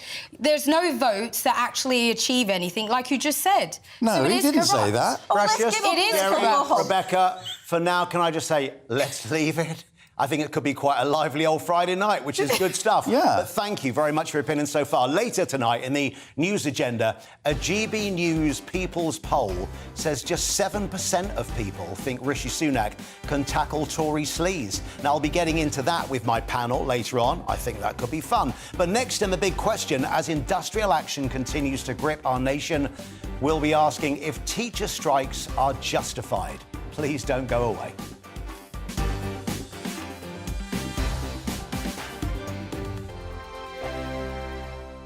Monday to Thursday, 9 p.m. till 11 p.m. Join me, Dan Wootton. I'll bring you the sharpest takes and hottest debates. Do you not believe in prison? I don't believe in prison. I'm completely stunned. I guarantee you there'll be no spin, no bias, no censorship. I actually was personally quite offended by it. And no reason to go to bed. So I guess they've always been quite woke. That's Dan Wootton tonight on TV, radio and online. Monday to Thursday from 9 p.m. till 11 p.m. on GB News, the People's Channel, Britain's news channel. Hello, I'm Michelle Dewberry, and you can join me every weekday 6 till 7 on Jubes and Kerr. You're an inspiration to us all. Clip that bit up. Well, you are. That's my ringtone. My political ambitions are, those days are gone, I can tell you. She's only teasing. Go on. He's probably going to want to lay down now. I'll give him 2 minutes to have one. Let's respectfully disagree. That's what we like. Absolutely. On Jubes and Kerr. Come and join us. GB News, the People's Channel. Michelle Dewberry, weekday evenings at 6 o'clock. I'm Andrew Doyle. Join me at 7 o'clock every Sunday night for Free Speech Nation, the show where I tackle the week's biggest stories in politics and current affairs with the help of my 2 comedian panellists and a variety of special guests. Free Speech Nation, Sunday nights from 7 on GB News, the People's Channel, Britain's news channel. I'm Michael Portillo. Join me on GB News on a Sunday morning for topical discussion, debate, arts and culture, and sometimes even ethical dilemmas. I don't always agree with you, Michael. Michael Portillo, Sundays on GB News, the People's Channel, Britain's news channel. He's the king of breakfast TV, and he's back. Eamon Holmes, back on the TV with me this morning. Even remember my name. I know, it's been 4 months. You have holy water by your bed? Oh, yes. Already to bless. Oh, Eamon. Oh. Why do you not believe anything I say? Eamon Holmes back on GB News Breakfast at 6 a.m. This year on GB News, we've got brand new members in the family. Join us. Across the entire United Kingdom, we cover the issues that matter to you. GB News will always stay honest, balanced and fair. We want to hear whatever is on your mind. And we don't talk down to you. The establishment had their chance. Now we're here to represent you. Britain's watching. Come join us on GB News, the People's Channel, Britain's news channel. We are GB News, the People's Channel. And right across the United Kingdom. You can find us on Sky Channel 512. Virgin Media Channel 604. Freesat Channel 216. Freeview Channel 236. And YouView, Channel 236. You can also take us with you on DAB Plus Radio. With the GB News app and at the website gbnews.uk. We're absolutely everywhere. Come join us on GB News, the People's Channel, Britain's news channel.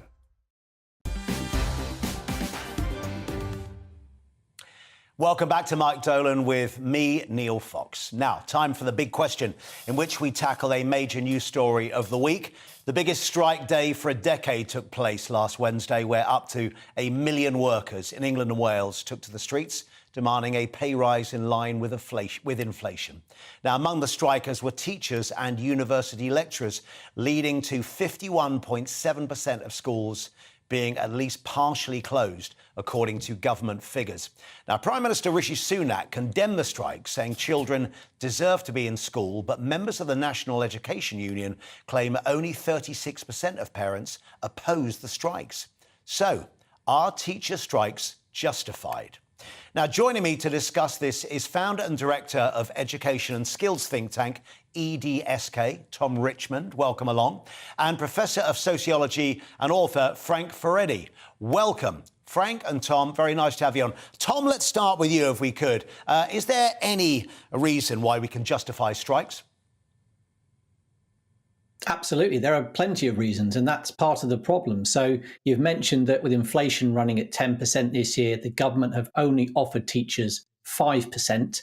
That's bad enough, But if you go all the way back to 2010, since then, even before the cost of living crisis hit, teacher pay and head teacher pay was down over 10%.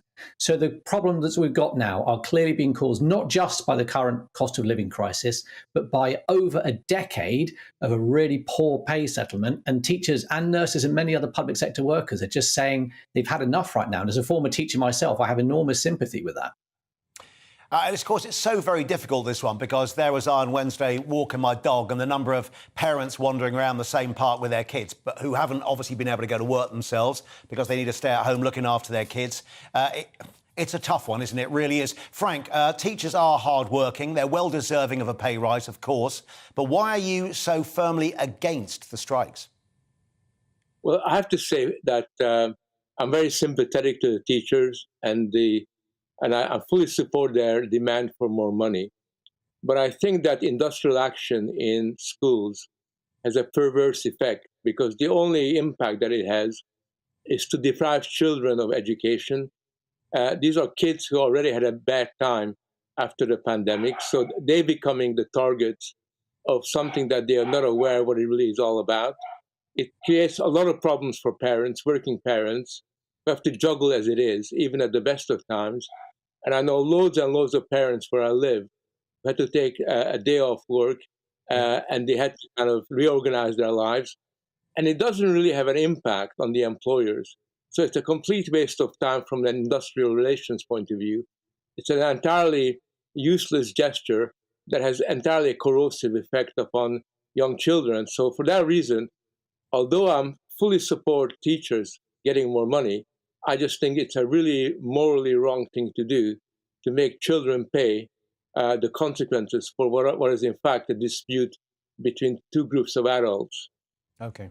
It's interesting because last week we were discussing this same issue ahead of the strikes and saying, of course, in this modern day and age, an awful lot is asked of teachers. A lot of teachers are there way earlier in school. There's breakfast clubs, they're often dipping into their own pocket to pay for food for kids, they're social workers, they're counsellors, they're sort of stand-in parents. I mean, it's more than just teaching, and maybe enough is enough for them.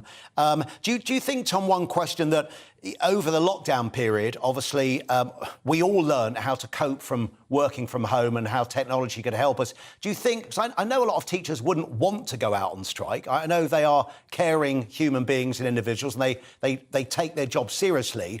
But do you think it's made life easier for them to make this decision because they know a lot of kids can be at home, maybe online, and technology will allow it not to have quite such an impact?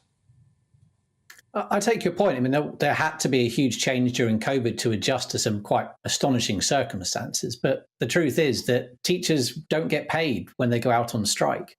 So the idea that they'd be happy to lose that money, particularly in the cost of living crisis, which of course is one of the reasons why they are striking now, that if you have a situation where they're not getting paid, that really does send, I think, a very strong message that they just can't put up with this anymore. And like I say, if this had been a one-year problem, if it had just been a bad pay settlement for 1 year, I think the public wouldn't perhaps be that keen on the idea of teachers striking. But the polling evidence does show that more people support teachers going on strike than disagree with them. And support for strikes is even higher among working age men and women in this country. And I think that shows that the message has got through that after 10, 12 years of bad pay, that this really is too much to ask teachers in a single year to take another 5% pay cut. And that's why, unfortunately, I think the government are in a very difficult position and they haven't budged so far, to be fair to them. But I don't think they're doing themselves any favours because teachers feel very strongly and parents at the moment seem to support the strike action. I mean, with a horrendous week that we've had for strikes, whether it be transport workers or civil servants or obviously teachers, you know, the pressure the government are under enormous pressure to try and come up with some kind of settlement. You do have to ask, where on earth does the money come from? Because with everything that the cost of COVID and lockdown to the nation was clearly astronomical out of all proportions. And it's something that needs to be dealt with. Now, Frank, can I just put one question to you? The government missed their teacher recruitment target by almost a third this year, which clearly means something needs to change. Why don't people want to become teachers? And I'm sure pay is an important one and conditions too. What can change? Well, you raise a very important problem that's long-standing. And the problem is that a lot of highly motivated young people who in a different era would have become teachers decide to opt out of their career. And teaching has become almost like a job of last resort for a lot of people. And one of the reasons why I like conditions to improve is because we need to improve the quality of our teachers. I think, by and large, the British teaching culture really needs a massive improvement. It's not exactly the most stimulating. It's not exactly of a high standard. Certainly not what children need. And that's one of the reasons why I think they should have more money, so it becomes a real vocation. And teachers understand that their profession is really, really valued. And that's a tragedy for the nation. It's a tragedy for the future of the nation. But the fact that this is a massive problem is not going to be solved by going on strike, for the very simple reason that, contrary to what's been said, the government isn't under very much pressure. I think these strikes are not making a big impact upon public life. They're not the strikes that we saw in the 70s or the 1980s. Most people, in a sense, can get on with their lives without it being disrupted. And in a sense, the public sector strikes are actually hitting not the government, not the employers, but ordinary people. And that's the paradox, because the unions believe that this is having a huge impact. Rishi is under tremendous pressure. He isn't, because the real pressure that they're kind of putting forward is on ordinary people rather than who they actually believe. And for that reason, I doubt very much that the government is going to change their mind anytime soon, which is unfortunate, because I do think teachers need more money. The strike action is a complete waste of time, and its impact on children is entirely negative. And I think for that reason, we should have a rethink about what is the best way of going forward. Tom, it seems like I'm some kind of crazy radical that wants to change everything in our nation at the moment, but I do wonder, and as a former teacher now in obviously an education think tank, do you think it beyond teachers, that the entire education system needs to be looked at so that our teachers play a different role, our kids are educated in a different way? Has it got to a point where people keep trying to meddle with what kids are learning at schools, and that's making the working conditions of teachers tough? Yeah, I mean, there's certainly plenty of parts of the education system that need to be reformed. But like you say, the teacher workload issues are a massive problem already. And if we bring in more change, so I'm sorry, Neil, but your radical change right now probably wouldn't go down brilliantly with the teaching profession, because at the moment, teachers in this country work an average of 50 hours a week. For head teachers, it's about 55 hours a week. And I can assure you that a lot of teachers do end up working a lot more than that just to keep the show on the road. And I think all that you're seeing in these strikes is teachers saying, we just want to be respected. We don't want people's sympathy all the time. We know we have to work hard. We know it's an important job and we have to put long hours in. That's not a problem. Teachers are willing to do that. But at the end of the day, if your pay is being cut year on year on year, the government put more money into schools in November last year, which is very welcome. But all that did was get us back to where school funding was in 2010.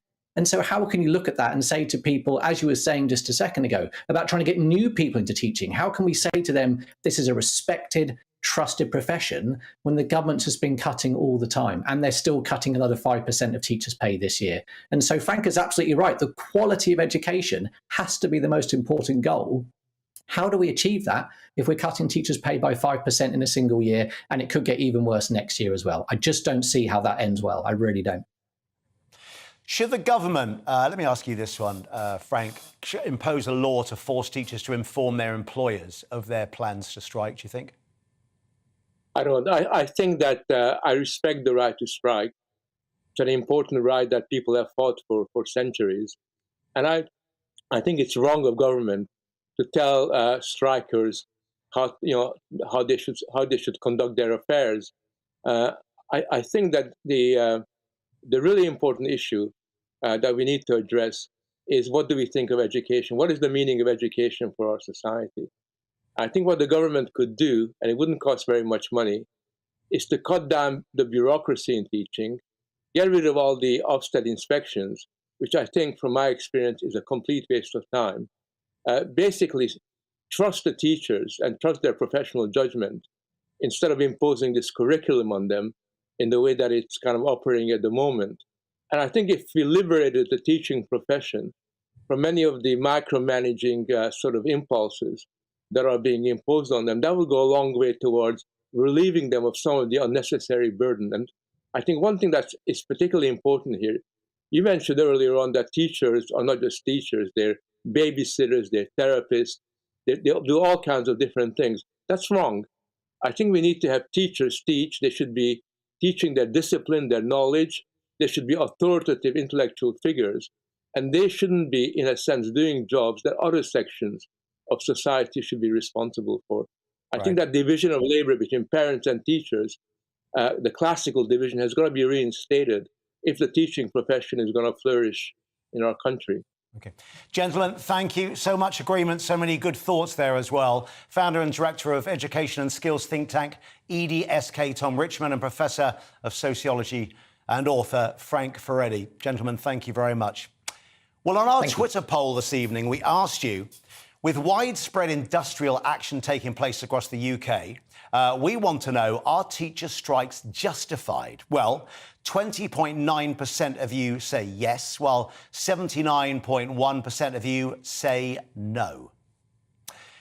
Thanks for getting in touch. Still to come tonight, I'll be meeting the garage music pioneer Mega, who was a regular in the charts with So Solid Crew and continues to enjoy a successful music career today. But first, in the news agenda, our GB News People's Poll says just 7% of voters think Rishi Sunak can tackle Tory sleaze.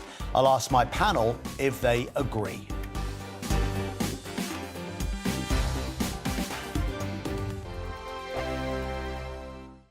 I'm Simon Evans. Join me on GB News for Headliners at 11 p.m. What's the scoop? I'll be joined by two of the country's top comedians. That's right. As we take a look at tomorrow's newspapers tonight. We're going to get into trouble. If it's a big story, we'll be covering it. Spill some tea on him.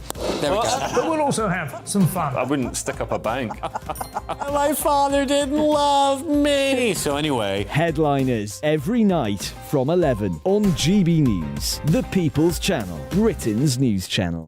Monday to Thursday on GB News, it's Bev Turner Today from 10 a.m. We're going to be here for you, our GB News family, to keep you up to date, but also make you smile. The guy went from puberty to adultery. And I can't wait to bring a few of my own opinions. I have no time for cultural totalitarianism. We'll engage in passionate, but always polite debate, with your thoughts and opinions at the centre of it all. Only on GB News, the People's Channel, Britain's news channel.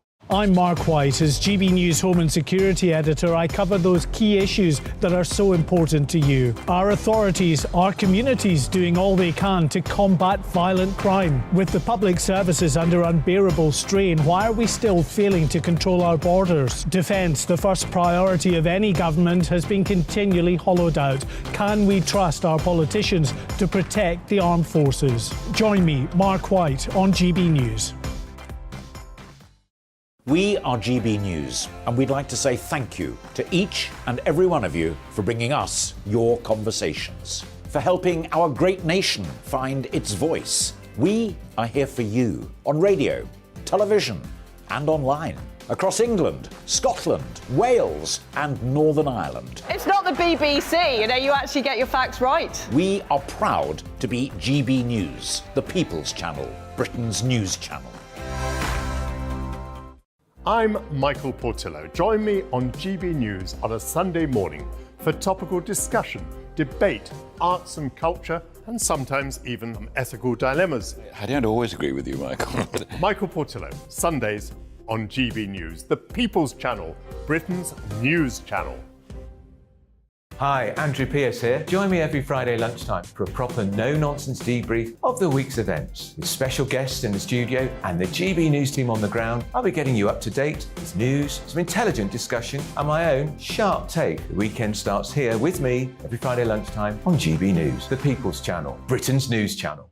Join me, Lawrence Fox, on GB News. Frank, fun, fearless, and sometimes serious. Much as I love a Friday night punch-up, what I really want is a battle of ideas. I want to look at things differently. I want to hear different voices and engage with your unique experiences.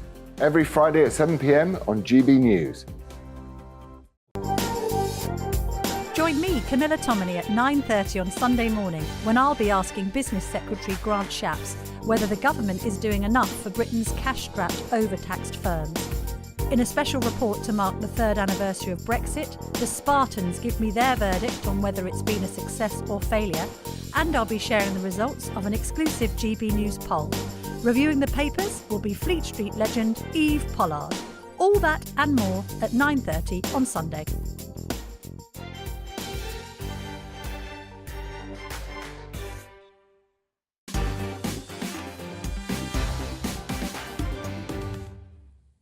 Right, welcome back to your Friday night. I'm Neil Fox, standing in for Mark Dolan. So let's take a look at some of your emails quickly about my opening monologue. Graham says the government needs to stop talking the talk and needs to start walking the walk and stop arguing about each other's political parties' failings and think about the people or the voters that they are meant to be representing.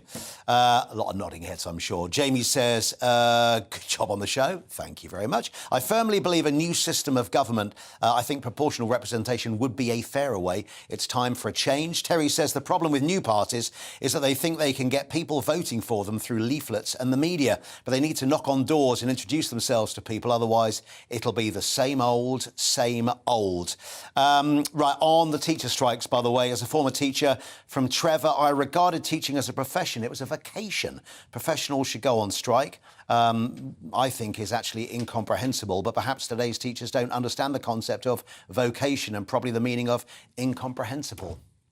Trevor, do you really mean that? Anyway, thank you very much indeed for emails. Please get in contact. Right, time for the news agenda. Prime Minister Rishi Sunak has just celebrated 100 days in office, albeit while being stuck in a sludge of sleaze, poor guy. The tax affairs of his then party chairman, Nadim Sahawi, left the Tories with egg on their faces. Now it's the turn of his deputy PM, Dominic Raab, facing a slurry of bullying allegations from as many as 24 civil servants.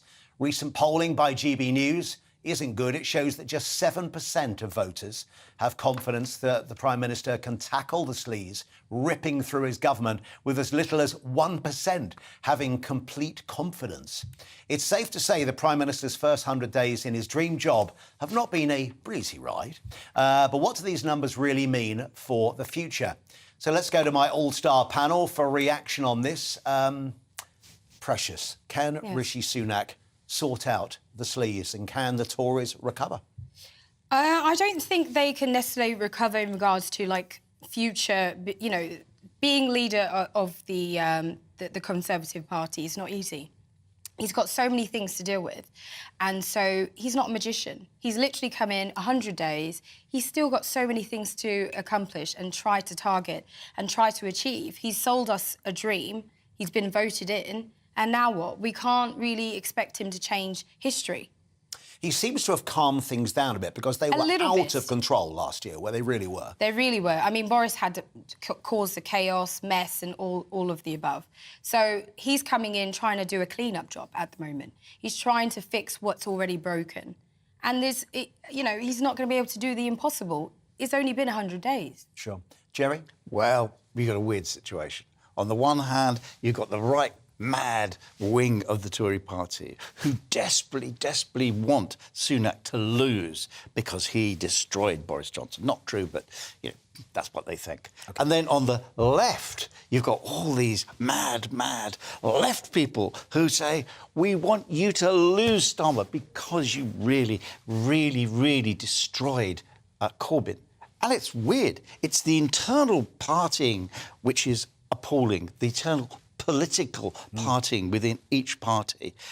How you get around that, I don't know, because there are a lot of people within the Tory party who want Boris back. It's insane.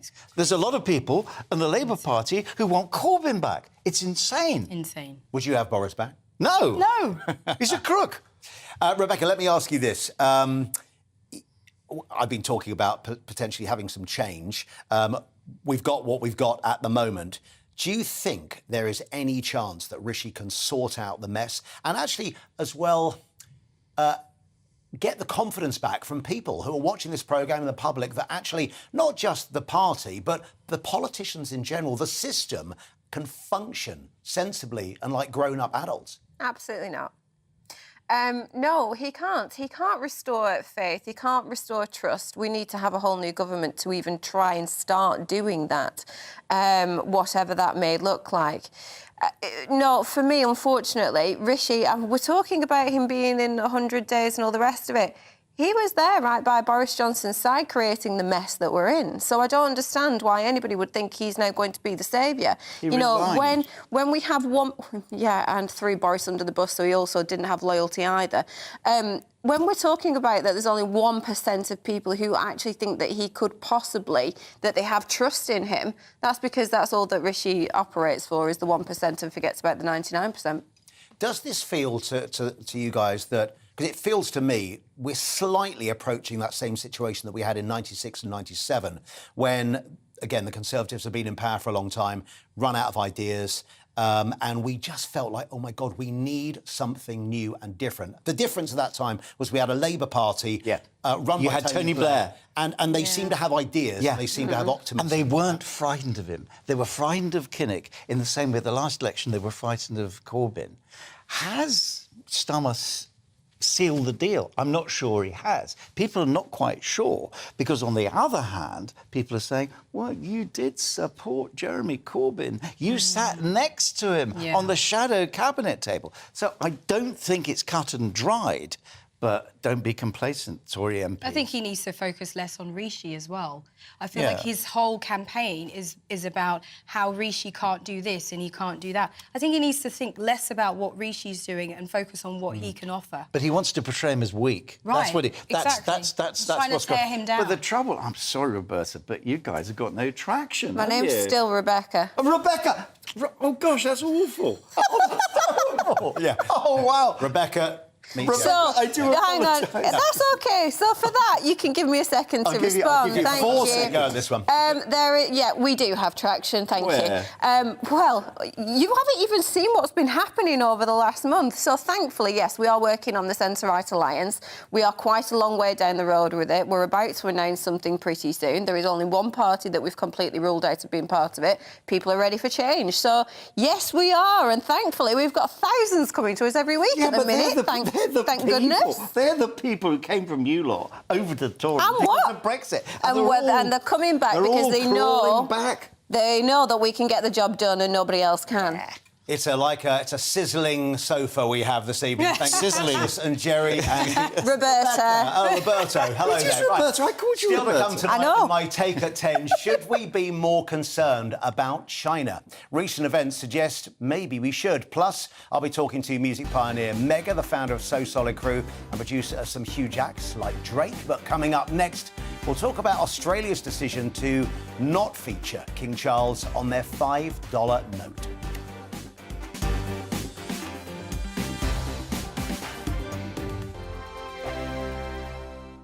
Here on GB News Live, we'll be keeping you in the picture, finding out what's happening across the country and finding out why it matters to you. We'll have the facts fast with our team of reporters and specialist correspondents. Wherever it's happening, we'll be there from 12 noon on TV, radio and online. GB News, the People's Channel, Britain's news channel.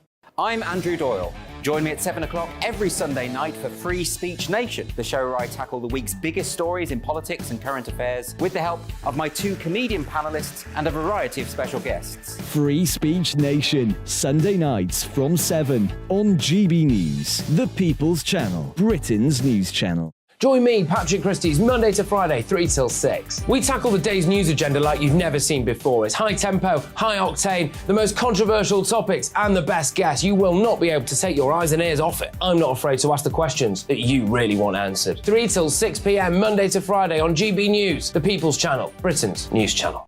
Join me every Sunday at 6 p.m. for Gloria Meets. In exclusive interviews, I'll be finding out who our politicians really are and what they really think. It's something that you would never want anyone to suffer. I didn't know what channels there were. I didn't think I'd be believed. I must have weighed about 7 stone and I'm 5'8". My instincts was to sort of cover this up. I mean, clearly that was a mistake. Join me every Sunday at 6 p.m. on GB News, the People's Channel, Britain's news channel.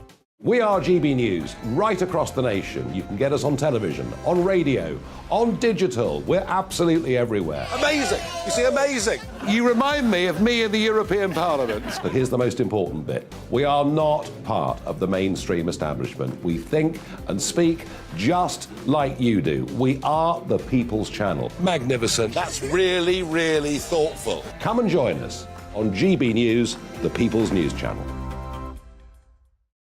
Monday to Thursday, 9 p.m. till 11 p.m. Join me, Dan Wootton. I'll bring you the sharpest takes and hottest debates. Do you not believe in prisons? I don't believe in prisons. I'm completely stunned. I guarantee you there'll be no spin, no bias, no censorship. I actually was personally quite offended by it.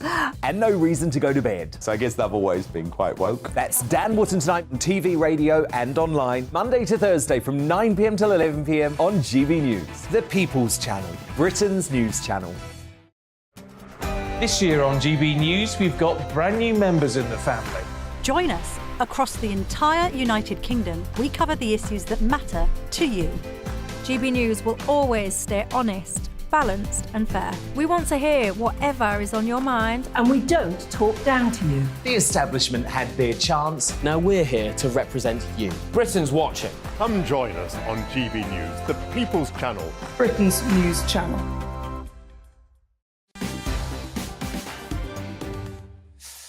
Right, welcome back to Mark Dolan tonight with me, Neil Fox. Now, this week we learned, the world learned, that the new design for the Australian $5 bill will not include a photo of King Charles III, with the Reserve Bank of Australia instead saying that the new design will be an ode to the culture and history of Indigenous Australians. The debate over the future of the monarchy in Australia has been reignited since the death of Her Majesty Queen Elizabeth II, and this move has been welcomed by many campaign groups, while upsetting, of course, many royalists. Well, joining me to discuss this is the former leader of the Liberal Party of Australia, Alexander Downer. Good evening, Alexander. Thanks for joining me this evening.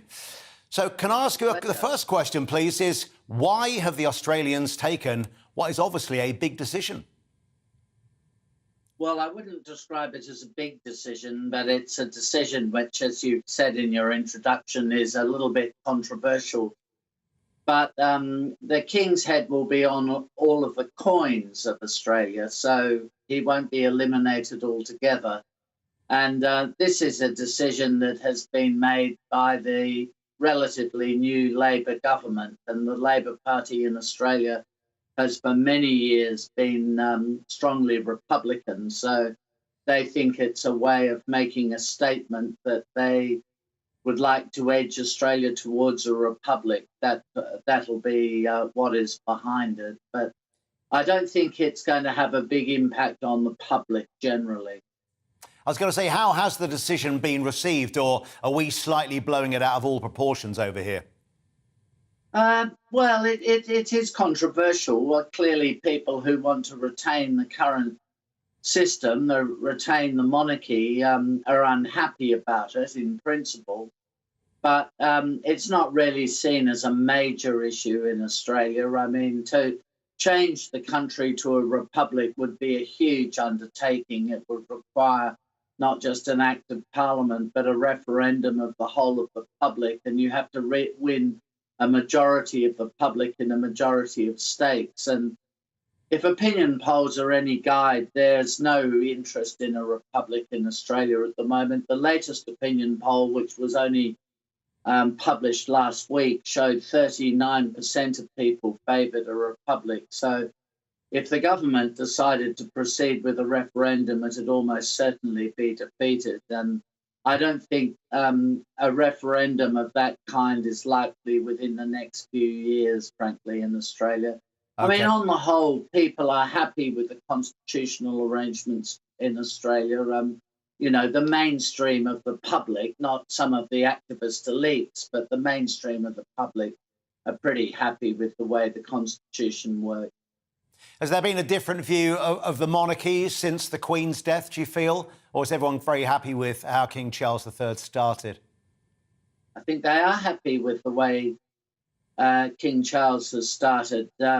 You know, he's not as popular as the Queen was, but he's quite popular. He went to school for a year or so in Australia at Geelong Grammar School. He's often been to Australia. He has many friends in Australia, knows many Australians. And so I don't think people have much changed their mind. I mean, talking of that opinion poll, the last time a poll was done, which was before the death of the Queen, the Republic had 36% support, and now it, according to the same poll, has 39%. So a move of 3% isn't really terribly significant. I might have expected it to be stronger than that, but I think people have accepted Charles pretty well as the king in Australia. Do you think this decision, it's probably too early to have any impact on Australia's future in the Commonwealth? No, none at all. No, Australia, whatever happens, Australia will remain committed to the Commonwealth. You got to remember that well over 60% of the Australian population have their ethnic origins, have their ancestry in the British Isles, and so there's huge affection for Britain in Australia. I think of all the countries in the world, only New Zealand would be as popular amongst Australians as the UK. So, I mean, people don't, there isn't a mood in Australia that as a country we want to cut our links with the UK or reduce the nature of the relationship, or that there's hostility towards the UK. I mean, obviously, Australia has 26 million people. Of the 26 million people, there are some sort of hardcore activists and woke people and so on who want to change everything, not just get rid of the monarchy, but destroy the capitalist system. There are always a few people like that. But when you take the great mainstream of Australia, the great mainstream, and by the way, this includes young people, are pretty happy with the constitutional arrangement. Alexander Downer, former leader of the Liberal Party of Australia, thank you so much for joining us this evening. For a bit of light entertainment, we're taking a look at some of the other potential candidates to be on the Australian banknotes. Here's what the team came up with tonight. My good mate, Stephen Dennis, that's Paul Robinson from Neighbours, all-round good guy. Yeah, should he be on it? Of course, Dame Edna Everage, maybe in with a shout. Skippy the kangaroo, the cultural icon, of course, the one and only legendary, sadly not here any longer, Steve Irwin. My producer, Maria, nominated former Aussie PM Tony Abbott, because she's obsessed with him, rather scarily. GB News Chief Executive Angelos Frangopoulos. We always need to keep up with the boss, of course. Yes, some brown nosing going on there. Or how about Kylie Minogue, pictured here with a dashing young DJ who looks rather familiar from somewhere. Oh, my God. Take it away. Thank you. That's enough. Right, let's see what my panel think of this one. Rebecca, are you sad about the Aussie decision to take King Charles off the $5 note?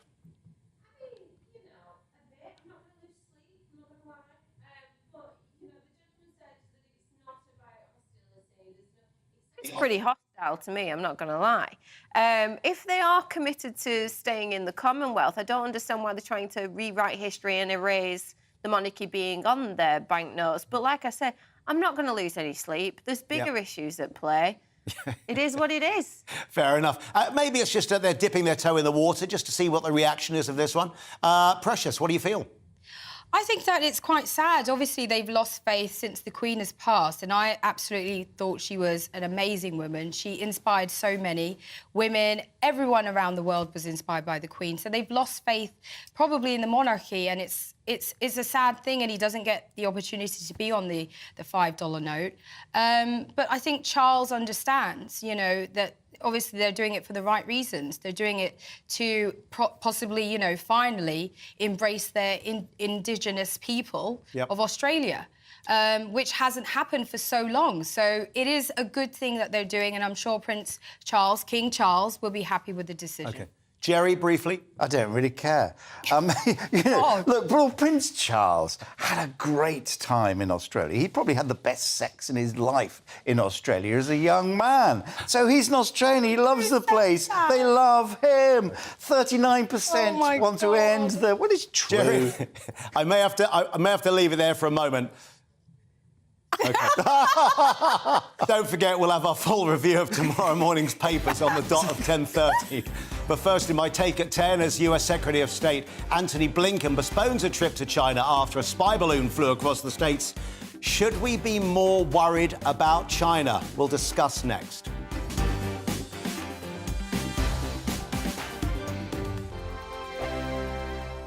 We are GB News, the People's Channel. And right across the United Kingdom. You can find us on Sky Channel 512, Virgin Media Channel 604, Freesat Channel 216, Freeview Channel 236, and YouView Channel 236. You can also take us with you on DAB Plus Radio, with the GB News app and at the website gbnews.uk. We're absolutely everywhere. Come join us on GB News, the People's Channel, Britain's news channel. Join me, Nana Akue, Saturday and Sunday afternoons on GB News.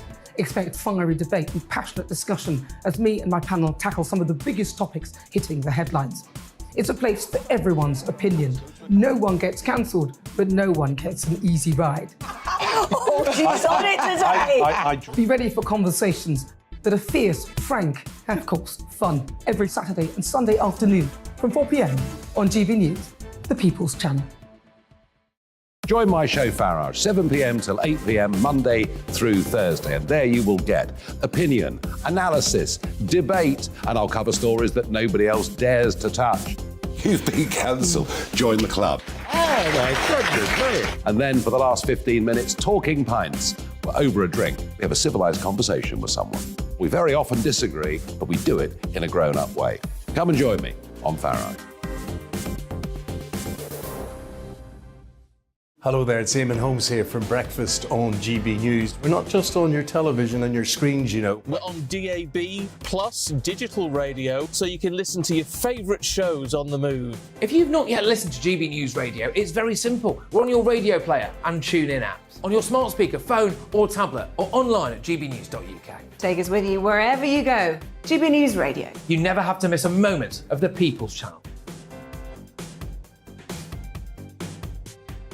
Hi, Andrew Pierce here. Join me every Friday lunchtime for a proper no-nonsense debrief of the week's events. With special guests in the studio and the GB News team on the ground, I'll be getting you up to date with news, some intelligent discussion, and my own sharp take. The weekend starts here with me every Friday lunchtime on GB News, the People's Channel, Britain's news channel.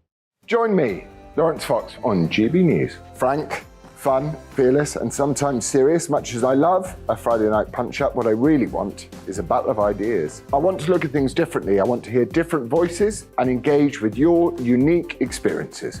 Every Friday at 7 p.m. on GB News. We are GB News, the People's Channel. Why not take us home with you by visiting the GB News shop at gbnews.store. You'll find all the official merchandise, a really good present actually for yourself, your friends or your family. We ship across the UK mainland at no extra cost. GB News, the People's Channel.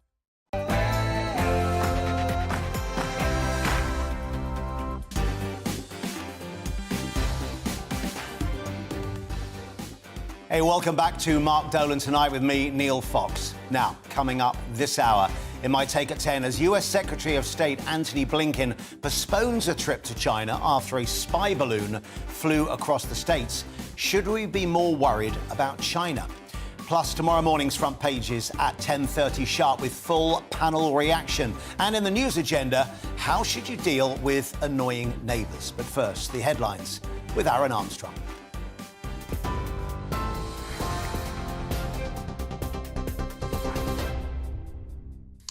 Hi there, I'm Aaron Armstrong in the GB newsroom. Police investigating the disappearance of a missing mother now believe she fell into the River Wire while walking her dog.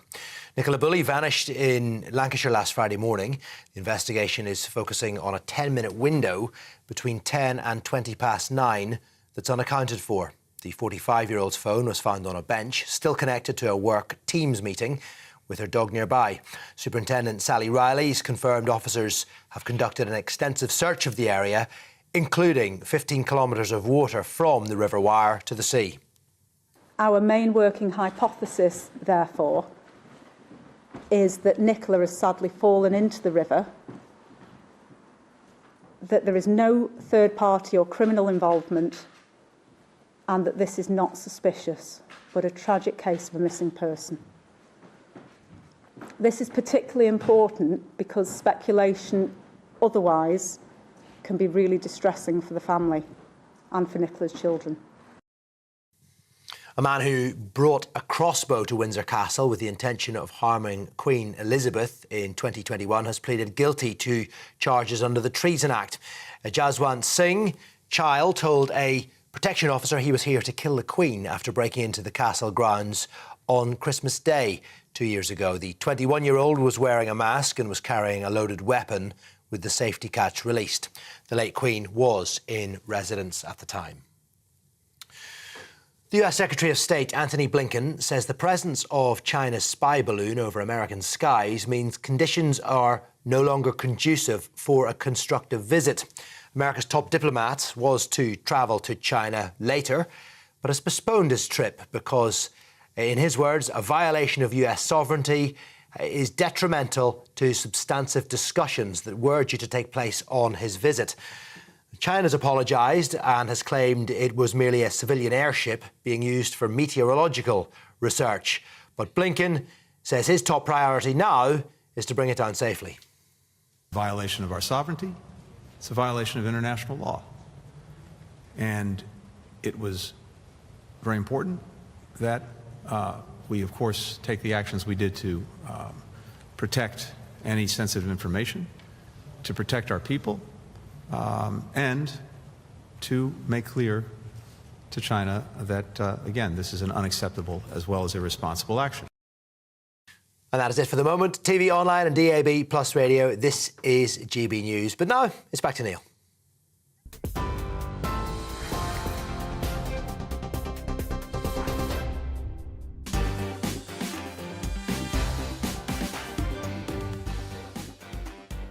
Right on Mark Dolan tonight with me, Neil Fox. In the news agenda with my panel, how should you settle a dispute with your neighbour? Plus, is it cool to fly business class and leave your wife and toddler in economy?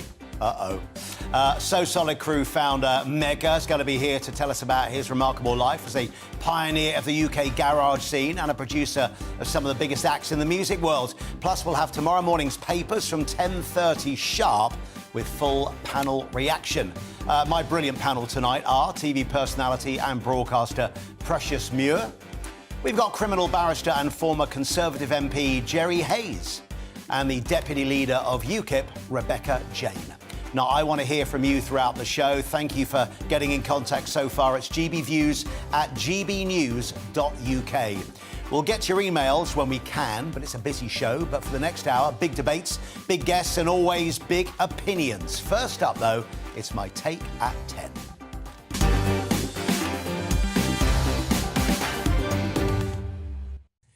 So, as you were just hearing in the news, this massive story is unfolding in America. And the question we're asking is, should we be worried? A senior Pentagon official has flatly rejected Beijing's claims that a Chinese airship spotted flying over sensitive US military sites was a meteorological research balloon. Brigadier General Pat Ryder said during a press briefing at midday today that the US was continuing to weigh its options and described the airship's presence as an unacceptable violation of US airspace. He refused to give precise details about the airship's location, adding, "The public certainly has the ability to look up in the sky and see where the balloon is."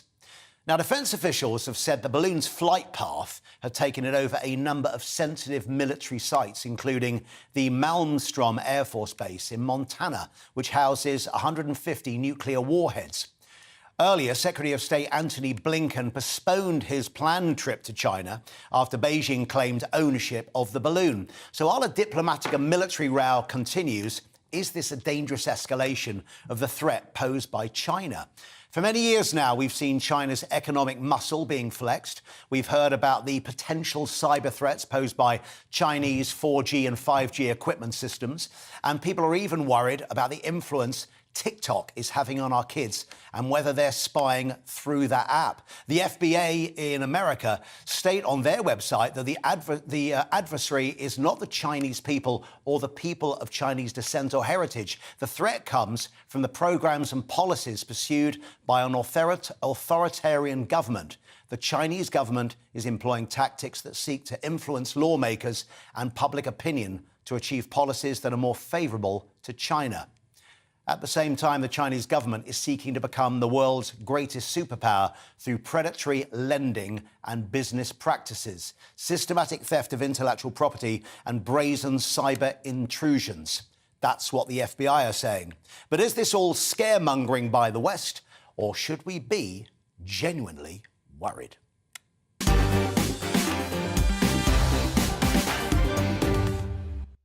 Now, I really would love to know, what do you think? Do you agree? Do you disagree? Have you got a view on this? I'm sure you have. It's gbviews at gbnews.uk. I'll get your emails after the break. Now, still with me until 11, TV personality and broadcaster Precious Muir, criminal barrister and former Conservative MP Jerry Hayes, and the deputy leader of UKIP, Rebecca Jane. So, Rebecca, what do you make of the story and these very concerning reports? I don't know. I'm actually a little bit undecided, which is very unlike me to be a bit on the fence. In one respect, yes, it is concerning. However, I am more concerned that I don't let my mind get too carried away and get caught into 10,001 conspiracy theories. However, obviously, what we have seen over the last few years is that the most ridiculous things can come true. So I think it's something to keep an eye on. But, however, let's just take a breath and calm down for a second. Yeah. And let's just see how it goes. But I stand to be corrected, and I am open to all opinions on this subject. Well, let me correct. I mean, if it's an airship, let's be honest, it's a long way away from home, isn't it, to be fair, over Montana compared to being over China. Jerry, what do you feel? Well, let me correct you. Go on. OK, if I may. Look at the insidious influence that the Chinese government has over our universities. Look at the insidious influence that the Chinese government has over, well, had over our nuclear power system, 4G, 5G. You have an authoritarian government. President Xi has really defied everything that the governments used to stand for. In other words, they made their presidents purely for 10 years. Otherwise, they became dictators. They are dictators. Then you've got the access between China and Russia. They are tacitly supporting the war in Ukraine. This is all about power politics. The Chinese government is in trouble because of the economy. Therefore, they want to start a row. They are concerned that the West might react in the same way if they invaded Taiwan, which China believes to be part of China itself. Yes, Rebecca, we should be not just concerned, but very, very concerned. China is a threat to all of us. Yeah. But don't you think, obviously, it's kind of like, why keep borrowing money from China then, if they're such a threat? So obviously they're checking in on their investment. The US keep borrowing money from China, and so hence why they're checking in on them. They want to see where their money's going. That's what my opinion is. That is a very astute remark. Because, and I'm not being patronising, but it is, because there's an awful lot of American You can't borrow from debt. Somebody and then don't expect them to check in to find out where this money's been spent. There's an awful They're in lot debt of debt to China for billions of dollars. Absolutely right. So, and also, they've bought up a lot of the mineral reserves in Africa. The real problem is going to be Chinese domination of Africa. It might also just be a distraction for something else. You know, these are the kind of things that you then start thinking about. But at the end of the day, I think that you can't expect China to stay away but give you billions of dollars. You've got to be reasonable here. They're a threat. They are. Obviously, we have to be concerned. We have to be concerned. But what I'm saying is the reason behind why they keep doing the things that they're doing and checking and sending in balloons and sending all this kind of stuff, because there is a reason behind it. Why would you keep giving a country money if you feel like it's not going to get you a return? Precious, They're doing it for a reason. Is it a spy balloon or is it just a weather balloon? I think it might be both. I think that it's something that they could use, maybe, possibly, but it's not what China's about. They do things a lot more smaller. Things are a lot more easier for them. They don't have to do something like that on a big scale. It's for the moment, Precious, Jerry, Rebecca. You know, I was joking. Oh! Right, we will be back. It's Friday night. Coming up, we've got the papers at 10:30 sharp with full panel reaction. But next, I'll be meeting the founder of So Solid Crew, turned top music producer Mega, to talk about his sizzling career. We will see you in a few minutes.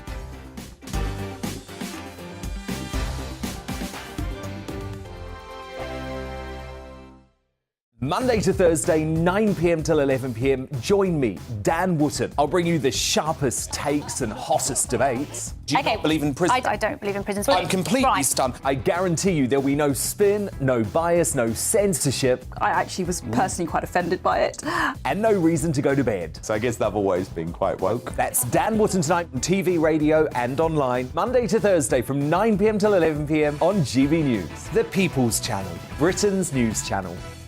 Hello, I'm Michelle Dewberry, and you can join me every weekday 6 till 7 on Jubes and Kerr. You're an inspiration to us all. Clip that bit up. Well, you are. That's my ringtone. My political ambitions those days are gone, I can tell you. She's only teasing. Go on. He's probably going to want to lay down now. I'll give him 2 minutes to have one. Let's respectfully disagree. That's what we like on Jubes and Kerr. Come and join us. GB News, the People's Channel. Michelle Dewberry, weekday evenings at 6 o'clock. I'm Andrew Doyle. Join me at 7 o'clock every Sunday night for Free Speech Nation, the show where I tackle the week's biggest stories in politics and current affairs with the help of my 2 comedian panellists and a variety of special guests. Free Speech Nation, Sunday nights from 7 on GB News, the People's Channel, Britain's news channel. I'm Michael Portillo. Join me on GB News on a Sunday morning for topical discussion, debate, arts and culture, and sometimes even ethical dilemmas. I don't always agree with you, Michael. Michael Portillo, Sundays on GB News, the People's Channel, Britain's news channel. He's the king of breakfast TV, and he's back. Eamon Holmes, back on the TV with me this morning. Even remember my name. I know, it's been 4 months. Do you have holy water by your bed? Oh, yes. Already to bless. Yeah. Oh, Eamon. Oh. Why do you not believe anything I say? Eamon Holmes back on GB News Breakfast at 6 a.m. This year on GB News, we've got brand new members in the family. Join us. Across the entire United Kingdom, we cover the issues that matter to you.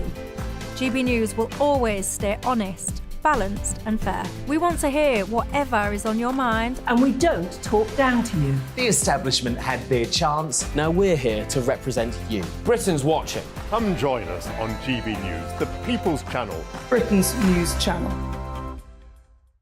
We are GB News, the People's Channel. and right across the United Kingdom. You can find us on Sky Channel 512. Virgin Media Channel 604. Freesat Channel 216. Freeview Channel 236. And YouView Channel 236. You can also take us with you on DAB Plus Radio. With the GB News app and at the website gbnews.uk. We're absolutely everywhere. Come join us on GB News, the People's Channel, Britain's news channel.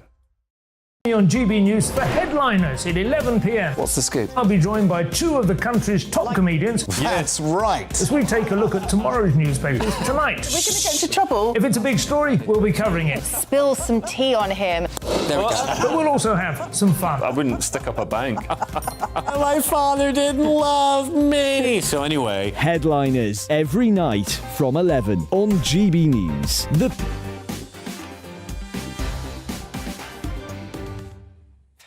Right, welcome back to your Friday night. It's time for the big interview in which we speak to the biggest names in the world of politics, showbiz, sport, business and beyond. Now, tonight live in the studio is Mega, the founder of the hugely successful garage group So Solid Crew, who enjoyed a string of big hits from 2001 onwards. And Mega is now a multi-platinum, Grammy-nominated music producer for the likes of Drake, Hayley Smalls and Little Wayne, which I have to say is all pretty impressive when you start off in Battersea. That's not bad at all. No, welcome along, and it seems such a long time. Thank you for gassing my personality and everything. Yes, doesn't it seem such a long time ago that we were doing stuff, you know, like on the chart for So Solid and what have you? Does it seem a long time for you? A little bit. Feels like the other day, last week. 20 years was last week, right? Yeah, that's the crazy thing. 20 years ago, man. It's been a comfortable journey for me so far, man, and a little bit of headache from the lads all the time, you know, 35 members, scrambling for the limelight and the stage and one 35 members? Yeah, 35.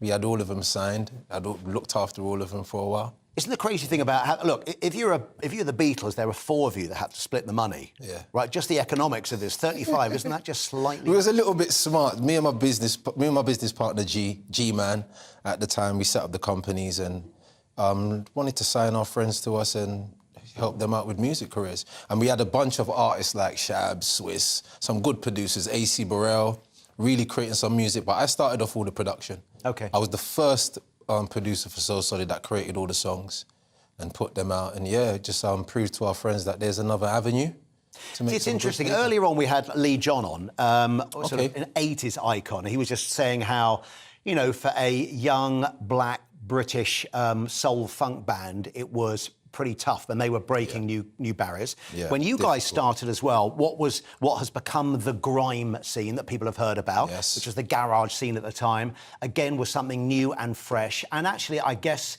a voice from the streets, a voice from the estates, from people that may have been slightly disaffected by society, making a big statement. It was a little bit of that. Garage was just beautiful, feel-good music. Yep. And then us kids from the street said, look, we need a way to get on that stage with you. We looked at all of our stars and we found a way. We set up radio stations and done promotions, you know, and we found a way to get on that stage, and then we kind of just put our lifestyle into that music. Sure. And created music, sounds to go with the way how we danced. We danced different those days. Yeah, so... Can you still dance like that? a little bit, but the knees are a little bit getting there now. So, no, like, we done well. We got into the business and we just brought, like, I would say, like, the street culture to garage music. It was a rough time for most artists, like, in those early days. But I think we done well to rustle some feathers in the industry. Sure. Bring the garage scene to its notoriety and you know, clean up some Brit Awards. You did? Yeah. I mean, that 21 seconds to flow. It's like stuck in my head after 21 years, isn't it? Really, or 22 years now it is. But big song. It was a huge record for you guys. Love it. What's interesting as well, though, is that, you know, there've always been, I guess, look, ever since music began, protest songs, people saying things need to change a bit. What was really interesting about when you guys came on the scene, you were a uniquely British sound as well that happened, which was in an area that had been influenced clearly by probably Black Americana. Yes. But actually, it was uniquely British and urban from all over the UK, not just London.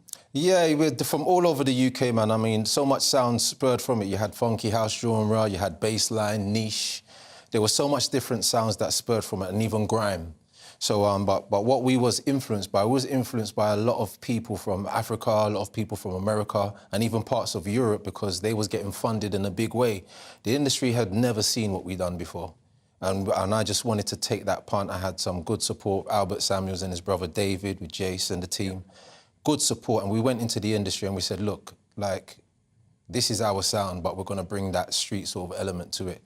And held our ground. Creative control was always a priority in my mindset. And even today, like, even while we're doing big deals, we've got a big arena tour coming up, which is like across the UK from June the 21st to June the 25th. Yeah, what I've done, I've looked on the whole industry. It's been 30 years of the business of the UK. So many platinum records, so many awards won by top garage acts and female acts. And have you ever seen a garage concert before? Never. Never. No. Why? Why? Well, this is the first time that you're ever going to see a garage concert across the whole of the UK with over 29 to 30 acts. Wow. All in one building. And I think they what deserve size? it. Is this like 10,000s, 20,000? This is full. We're going for full capacity. We're going for at least between 10 to 20,000. Wow. Yeah, at least four of the 5 venues. I don't think Cardiff could hold it that much, but we're going for it, and I just feel that everyone deserves it, from the award shows to reality shows to TV. you know, films. This music has crossed borders, like, you know, like nobody's business. And we just feel that it's that time. So, yeah, the first time ever arena tour, 21st of June this year. It's called UK Garage All Stars. Okay. Tickets are on sale now. Follow us on the Instagrams and stuff. It's it's a big show. It's a big show for us, and I'm pleased to put it together with my business partner Billy, and yeah, just give people their flowers, because I think it's well overdue. Many people since you have said that actually they found you guys inspirational and sort of say, yes, you definitely influenced their careers. Yeah. Who influenced yours when you were a kid growing up? When I was a kid growing up, man, Michael Jackson, Luther Vandross, Lionel Richie, Billy Ocean, Teddy Pendergrass, you know, The Temptations. We looked at a lot of American, like, pop acts. They were pop bands those times, you know? And as time was going on, different genres, Bob Andy, you know, Bob Marley, Freddie McGregor. Yep. So many different reggae artists as well. And then when you look at the genre of hip-hop, you had your Biggie Smalls, your Jay-Z's, your Big L's, your LL Cool J's. We was inspired by the wow factor. Okay. And that was missing musically from our culture in the UK in the late, late 90s. So early 2000, I think that changed. I think that a lot of us youth decided to, you know, really go for it and bring a different sort of feel to the music industry. Sure. And now everyone's just flooded the business, and I'm happy. There's thousands of us, yeah. Now, you ended up touring with Eminem. Yeah, yeah. I have to say, it's pretty insane. I didn't realise that. What was that like? And did he give you any tips? He didn't give me any tips. I was angry that he had the biggest room in the building, and I had 35 people to take care of, so I was looking for him. Don't hold that against me, Eminem, wherever you are. But no, like, I wouldn't say we actually toured with Eminem. We've done one big show. It was an honour to be on that stage. We brought Miss Dynamite out. One big show in Docklands, but we toured with Christina Aguilera. Okay. Now, that was the biggest artist at that time. If you look at what Adele's doing, or what, you know, people might say Britney Spears or so forth, what she's done, or your Beyoncé's. At that time, Christina Aguilera's album that she done featured a lot of hip-hop artists. Yep. That was a big, big tour for her worldwide. And we was on the European leg of that tour. Now, I was going to say, a lot of people in your position, you know, a sort of a young band, you know, were very big and became big pop stars, although you didn't start out to be pop stars, but you became big pop stars, yes. Pop being short for popular. Fair enough. Now, a lot of them fall by the wayside. What you managed to do, which I think was pretty clever, and I wonder whether this was something you decided when you started to try, is you guys seem to have some pretty savvy business sense. You go, clearly you wanted to make some money out of it. We are still learning. We are still learning. You know what it was? I really thought to myself that if we're going to get into... What happened? Running around with vinyls in the back of your boot of your car, going to these record shops, you had a little invoice book. Then as distributors started to call you, they started to send us invoices. And I was like, oh, this looks a bit formal.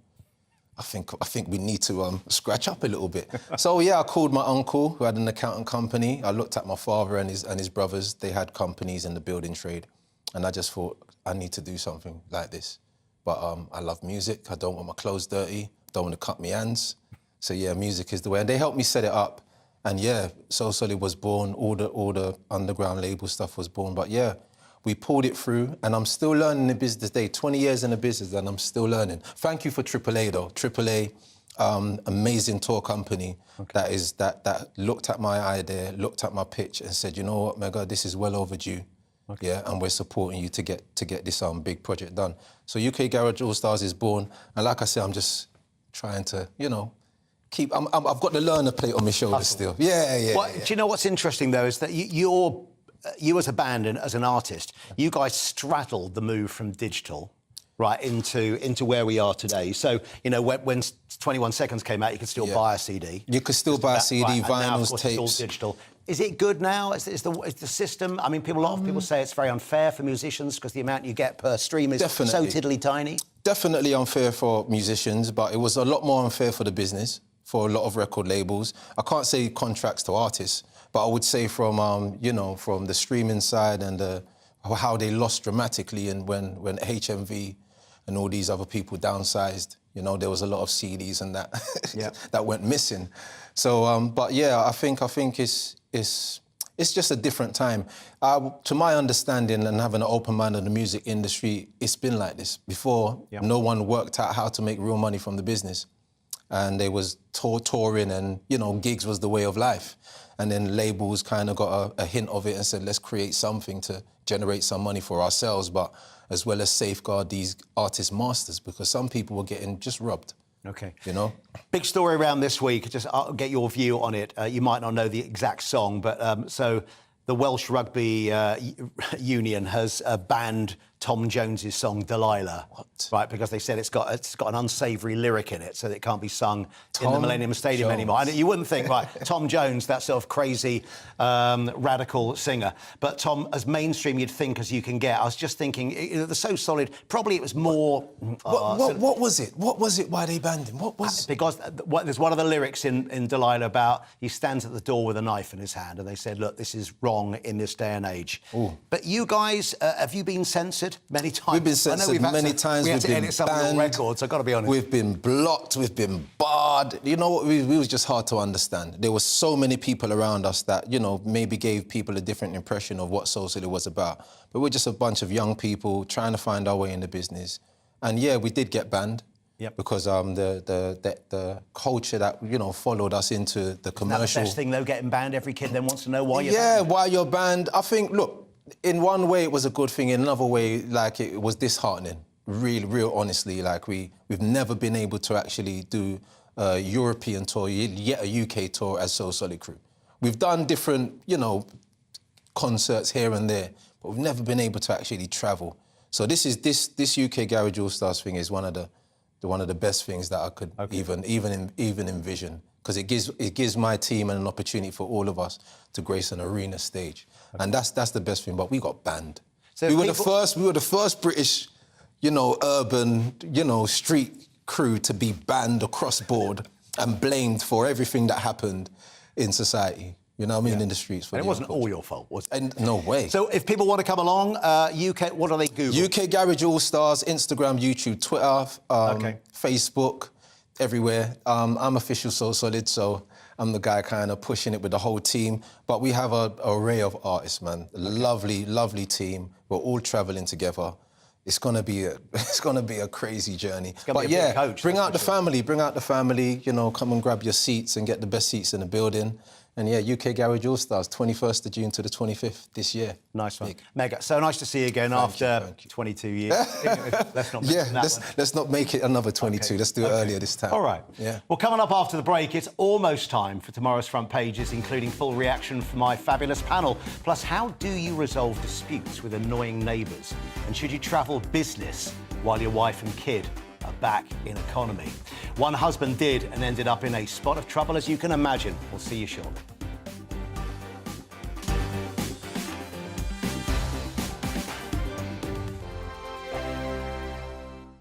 I'm Simon Evans. Join me on GB News for Headliners at 11 p.m. What's the scoop? I'll be joined by two of the country's top comedians. That's right. As we take a look at tomorrow's newspapers tonight. We're going to get into trouble. If it's a big story, we'll be covering it. Spill some tea on him. There we go. But we'll also have some fun. I wouldn't stick up a bank. My father didn't love me. So anyway. Headliners every night from 11 on GB News, the People's Channel, Britain's news channel.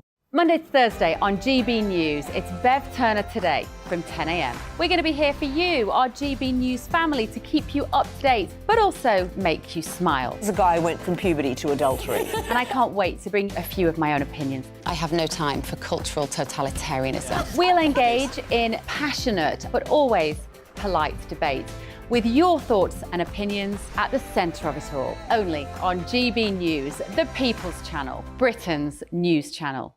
I'm Mark White. As GB News Home and Security Editor, I cover those key issues that are so important to you. Our authorities, our communities doing all they can to combat violent crime. With the public services under unbearable strain, why are we still failing to control our borders? Defence, the first priority of any government, has been continually hollowed out. Can we trust our politicians to protect the armed forces? Join me, Mark White, on GB News. We are GB News, and we'd like to say thank you to each and every one of you for bringing us your conversations. for helping our great nation find its voice. We are here for you on radio, television, and online. Across England, Scotland, Wales, and Northern Ireland. It's not the BBC, you actually get your facts right. We are proud to be GB News, the People's Channel, Britain's news channel. I'm Michael Portillo. Join me on GB News on a Sunday morning for topical discussion, debate, arts and culture, and sometimes even ethical dilemmas. I don't always agree with you, Michael. Michael Portillo, Sundays on GB News, the People's Channel, Britain's news channel. Hi, Andrew Pierce here. Join me every Friday lunchtime for a proper no-nonsense debrief of the week's events. With special guests in the studio and the GB News team on the ground, I'll be getting you up to date with news, some intelligent discussion, and my own sharp take. The weekend starts here with me every Friday lunchtime on GB News, the People's Channel, Britain's news channel. Join me, Lawrence Fox, on GB News. Frank, fun, fearless, and sometimes serious. Much as I love a Friday night punch-up, what I really want is a battle of ideas. I want to look at things differently. I want to hear different voices and engage with your unique experiences. Every Friday at 7 p.m. on GB News.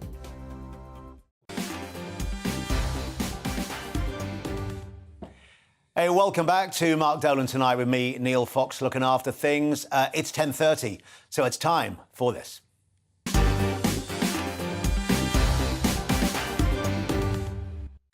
Yep, it's time for a look at tomorrow morning's newspapers, which are literally hot off the press. Right, let's go through them. One story, as you can imagine, is dominating at the moment.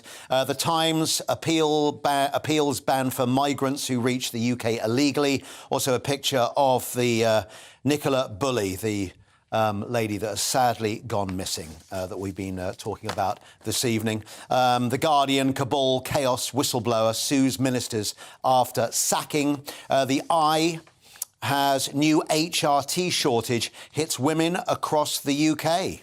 As their headline. Daily Telegraph, of course, more about the missing mother who may have fallen in the river, and online misogyny set to be outlawed. The Daily Mail has got, did Nicola slip into the river going after Dog's Ball? That is the theory that people are discussing tonight. Daily Express, Boris, tax cuts will win Tories next election. The Sun has Nicola, the riddle of the lost dog ball they are talking about. Also, The Mirror, women stars revolt on Clarkson exclusive Who Wants to Be a Millionaire boycott after that Meghan jibe. And The Independent lead with now a top comedian says Raab can't tell Asians apart. Deputy PM in retreat as he fails to deny Gina Miller's bullying charge. Comic Nish Kumar backs Miller and says Raab was racially insensitive. The official investigation could include The Independent's bullying evidence. The Daily Star's got Psycho Owls holding us hostage. Oh, there we are. There we are. What a cracking... with everything else going on in the world, there you go. Right. Panel, so nice to have you with me tonight. Thank you very much. It's been quite sparky so far this evening. I'm sure it will be one major story dominating. Coming up as well as a 20-year dispute over a garden fence leads to a court, cost totalling more than £100,000. We'll be asking, how should you settle disputes? All that a little bit later on. But let's talk about the papers. Rebecca. Where do you want to go? Well, I mean, they're all obviously talking about this story. I guess there's nothing we can say apart from it's just a really tragic story. Awful. About Nicola Bulley. Yeah, absolutely. And Nicola's from a village that is about 20 minutes from my actual home. So it has been very much dominating our local area, and rightly so. Absolutely horrifically sad, desperately feel for her family, her partner, her two daughters, who I believe are about 6 and 4 years old, roughly. The sad thing is that it's starting to become quite apparent that they may never get any closure, and to live with that for the rest of their lives, I think, would be absolutely... It's heartbreaking at the best of times. But this, I genuinely hope that they get some answers as to what has happened to her. I think it's becoming very unlikely that she's going to be found. But, you know, whilst there's still a little bit of hope out there, I think that we should have it. I quite agree. Front page of the Daily Express. Jerry, what do you feel about this on Boris? Tax cuts will win the Tories. Absolutely. doesn't go away, does he? No, he doesn't go away. He's like a... No, I can't really say that, but a bad smell in a lift. Oh, really? You know, I mean, really, you know, he's always there. He's like Katie Price. He has to live in the media. He has to be there. He has to be in the moment. He has to be talked about. Look, one thing about Margaret Thatcher, and I knew her very well, we didn't always agree, is that when she had tax cuts, she funded it. We can't fund them at the moment. Yeah. So these are just empty words, you believe, right? Of course they're empty words, because he's desperate to become the true Churchillian leader that fate has decreed for him. He wants to come back, but he ain't coming back. You're not a fan, are you, Jerry? I've known you for 30 years. Anyone who knows Boris is never a fan. Everyone who thinks, oh, isn't he lovely? Oh, that little rogue. No! He's a thoroughly dishonest man. Yeah. He's selling a dream, isn't he? Yeah, it's his own dream. Absolutely deluded. Awful. Precious, new HRT shortage hits women across the UK. Women are struggling to find hormone replacement medication because of supply problems, with 2 million using it to alleviate symptoms of menopause. Yeah. Drug manufacturers say that they are frustrated by silence from the government. And this is a really big deal for an awful lot of people that really does affect their life in a huge way. What can be done? And what's happened here, do you think? I mean, I'm not sure, because obviously, you know, the government obviously supplied drugs and medication for certain things, that cancer and so forth, and you know, you have those things set up. So for women who are going through menopause, or even younger people that are needing those kind of, like, drugs to help with something else, it's hard to find that kind of thing. And it's, I don't know, it might be quite difficult. We have to look into it. I'm not sure. What's it all about is what I want to know. Because it's not the only drug that the shortage is for. ADHD medication's got the same problem. What's it all about? I don't know. I can't quite get my head around it, but it's yet another situation where I think it's something deeper, but, you know, call me cynical again. Yeah, I'm all right with that. It's true, because I think sometimes it could be something like a placebo for something. No, it's brittle bone syndrome. When women got to a certain age... Right, but there's also people that are on medications that necessarily they don't need it. Well, some do, but a lot... A lot of women go through menopause and don't need anything. They just go through the process without medication. But why should we deprive the ones who deserve it? No, I don't think you should. I think women go through a lot of stuff, and we have to support them and we have to be there for them. But we don't always need to be pumping women with medication. No, but if they because the side effects could actually cause more problems than actually helping the situation. I'm telling you, the side effects on most medications... They make a difference. OK. They make a difference. They change women's lives for the better. There just seems to be... there are some things here that supply problems here. I mean, the only way we could go to Canada, but I mean, I don't think we're going to get anything from there, are we? There are other problems, like VAT problems on certain ladies' products. Yes, you kind of shouldn't exist because they're a necessity, not a luxury. You know? Right, like tampons. Tampons should be free. Exactly. Things need to be changed and things need to be rebalanced. Clearly, in certain areas. Let me ask you about this one, because we haven't mentioned Meghan and Harry on this show. We're not going to. The only reason come on, they guys. are Let's somehow leave coming them into alone. the equation here is the front page of the Mirror say women stars revolt on Clarkson. So after Jeremy Clarkson wrote that article, which was way over the top, I have to say, and I don't think it was well written. It wasn't funny. No. But that said, should he be cancelled? Well, no, of course. I think, guys, let's be reasonable here, OK? It's not the first time that he's done something that has taken him too far. He's lost his show originally from saying something completely racist. So he doesn't know when to stop. He needs to know where the line is. He can think whatever he wants to think at his home. Do not write it down and do not say it in public, because you can offend people. He's done it with multiple women, not just Meghan. Yep. He's done it with the PM of Scotland. He said some horrific things about that woman. I don't agree with... I think it's Nicola Ferguson, but, I mean, obviously Sturgeon. I don't believe, obviously, everything that she's doing in regards to women and transgender and all those kind of things. Yeah. But I don't believe she deserved the things that he said about her as well. Sure. So he goes too far. But do we cancel him? No. Of course, we say we will never work with him again. I think that he needs to realise the repercussions of his actions, and he needs to stop talking about women. And he's losing every job that he's ever had, one by one, every day, because of it. The Daily Telegraph, interestingly, are leading with online misogyny set to be outlawed. Yeah.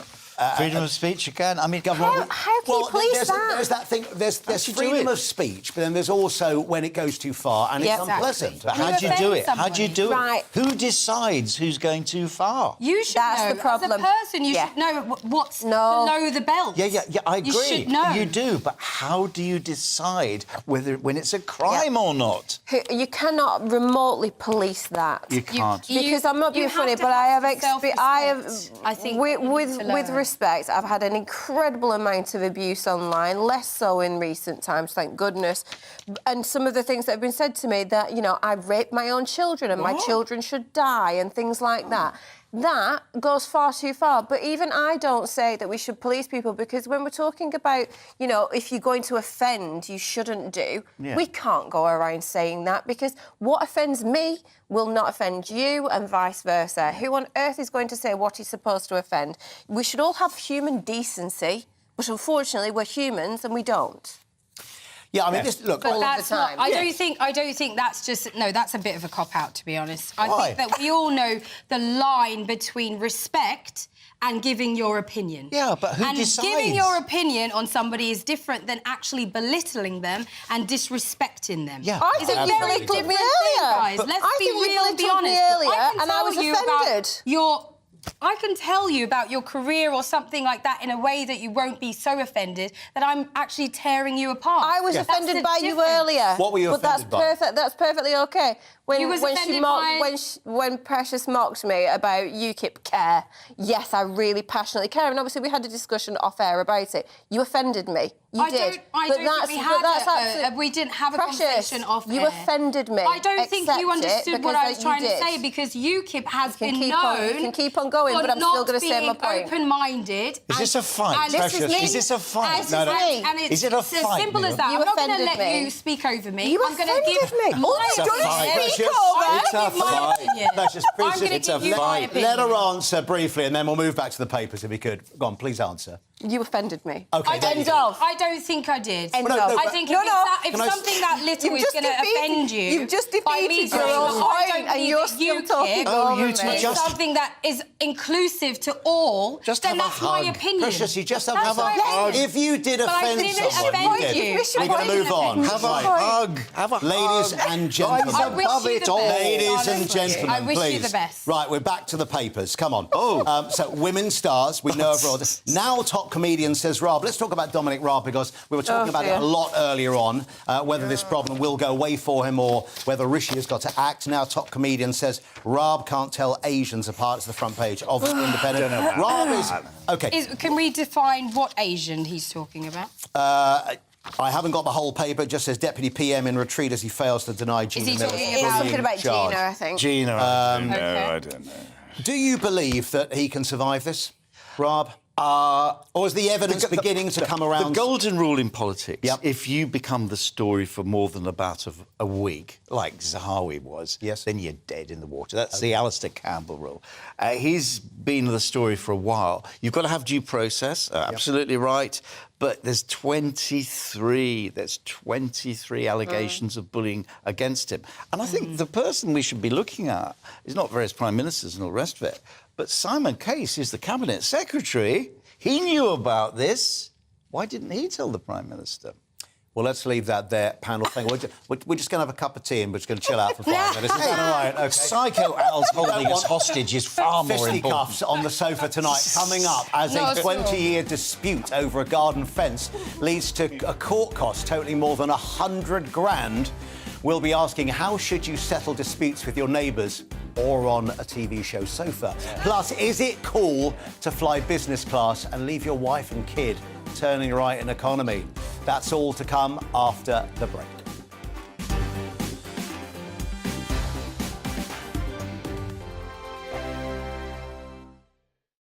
Here on GB News Live, we'll be keeping you in the picture, finding out what's happening across the country and finding out why it matters to you. We'll have the facts fast with our team of reporters and specialist correspondents. Wherever it's happening, we'll be there from 12 noon on TV, radio and online. GB News, the People's Channel, Britain's news channel. I'm Andrew Doyle. Join me at 7 o'clock every Sunday night for Free Speech Nation, the show where I tackle the week's biggest stories in politics and current affairs with the help of my 2 comedian panellists and a variety of special guests. Free Speech Nation, Sunday nights from 7 on GB News, the People's Channel, Britain's news channel. Join me, Patrick Christie's, Monday to Friday, 3 till 6. We tackle the day's news agenda like you've never seen before. It's high tempo, high octane, the most controversial topics and the best guests. You will not be able to take your eyes and ears off it. I'm not afraid to ask the questions that you really want answered. 3 till 6 p.m, Monday to Friday on GB News, the People's Channel, Britain's news channel. Join me every Sunday at 6 p.m. for Gloria Meets. In exclusive interviews, I'll be finding out who our politicians really are and what they really think. It's something that you would never want anyone to suffer. I didn't know what channels there were. I didn't think I'd be believed. I must have weighed about 7 stone and I'm 5'8". My instincts was to sort of cover this up. I mean, clearly that was a mistake. Join me every Sunday at 6 p.m. on GB News, the People's Channel, Britain's news channel. We are GB News, right across the nation. You can get us on television, on radio, on digital. We're absolutely everywhere. Amazing! You see, amazing! You remind me of me in the European Parliament. But here's the most important bit. We are not part of the mainstream establishment. We think and speak just like you do. We are the People's Channel. Magnificent. That's really, really thoughtful. Come and join us on GB News, the People's News Channel. Monday to Thursday, 9 p.m. till 11 p.m. Join me, Dan Wootton. I'll bring you the sharpest takes and hottest debates. Do you not believe in prisons? I don't believe in prisons. I'm completely stunned. I guarantee you there'll be no spin, no bias, no censorship. I actually was personally quite offended by it. And no reason to go to bed. So I guess they've always been quite woke. That's Dan Wootton tonight on TV, radio and online. Monday to Thursday from 9 p.m. till 11 p.m. on GB News. The People's Channel, Britain's news channel. This year on GB News, we've got brand new members in the family. Join us. Across the entire United Kingdom, we cover the issues that matter to you. GB News will always stay honest, balanced and fair. We want to hear whatever is on your mind. And we don't talk down to you. The establishment had their chance. Now we're here to represent you. Britain's watching. Come join us on GB News, the People's Channel, Britain's news channel.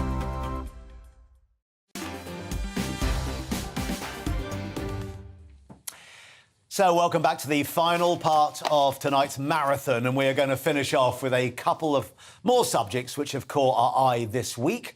How do you get on with your neighbours? There we are. It's an honest question. Hopefully better than the warring parties in North London who've racked up more than £100,000 in court costs in a dispute over a simple garden fence. Is it really that simple? The dispute's been running for over 20 years and remains unresolved, despite the pleas of the judge, with one of the participants adamant the placing of the fence ignores the official boundary between the properties. Right, let's have a word with my panel about this. Actually, Jerry, as a lawyer, please tell me. Well, never go to lawyers. Never go to litigation. Go and meet your neighbour, have a cup of tea, talk about it, for God's sake. I mean, I wonder whether that happened to start with. And this is, I mean, here we are. I doubt 20 years it. down the line. It's crazy, isn't it? I doubt it. It becomes an obsession, and people keep diaries of it. Or, oh, he was banging on the fence. Oh, there's a tyre mark. There's a footprint there.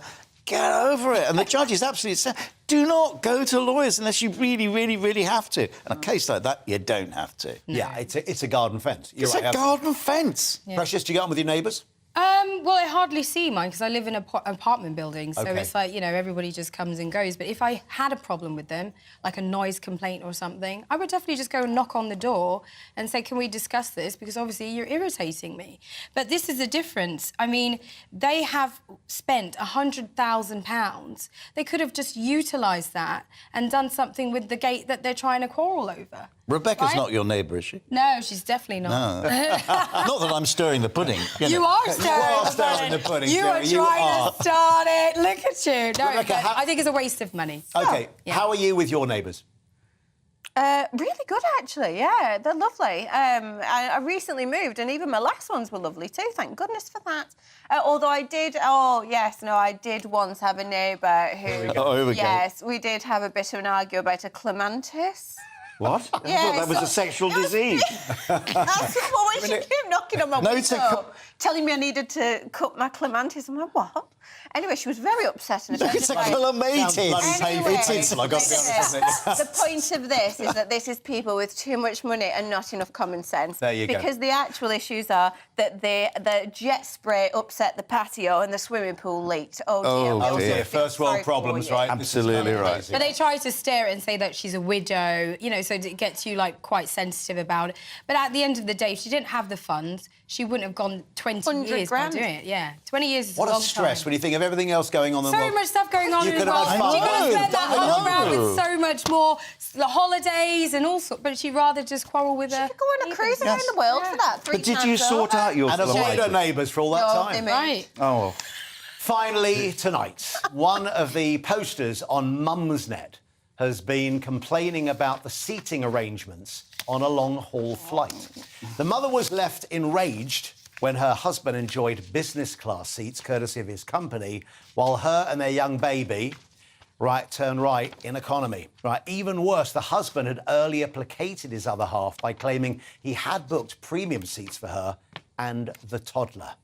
Right then, Rebecca, is this kind of behaviour acceptable in any way? Absolutely rude.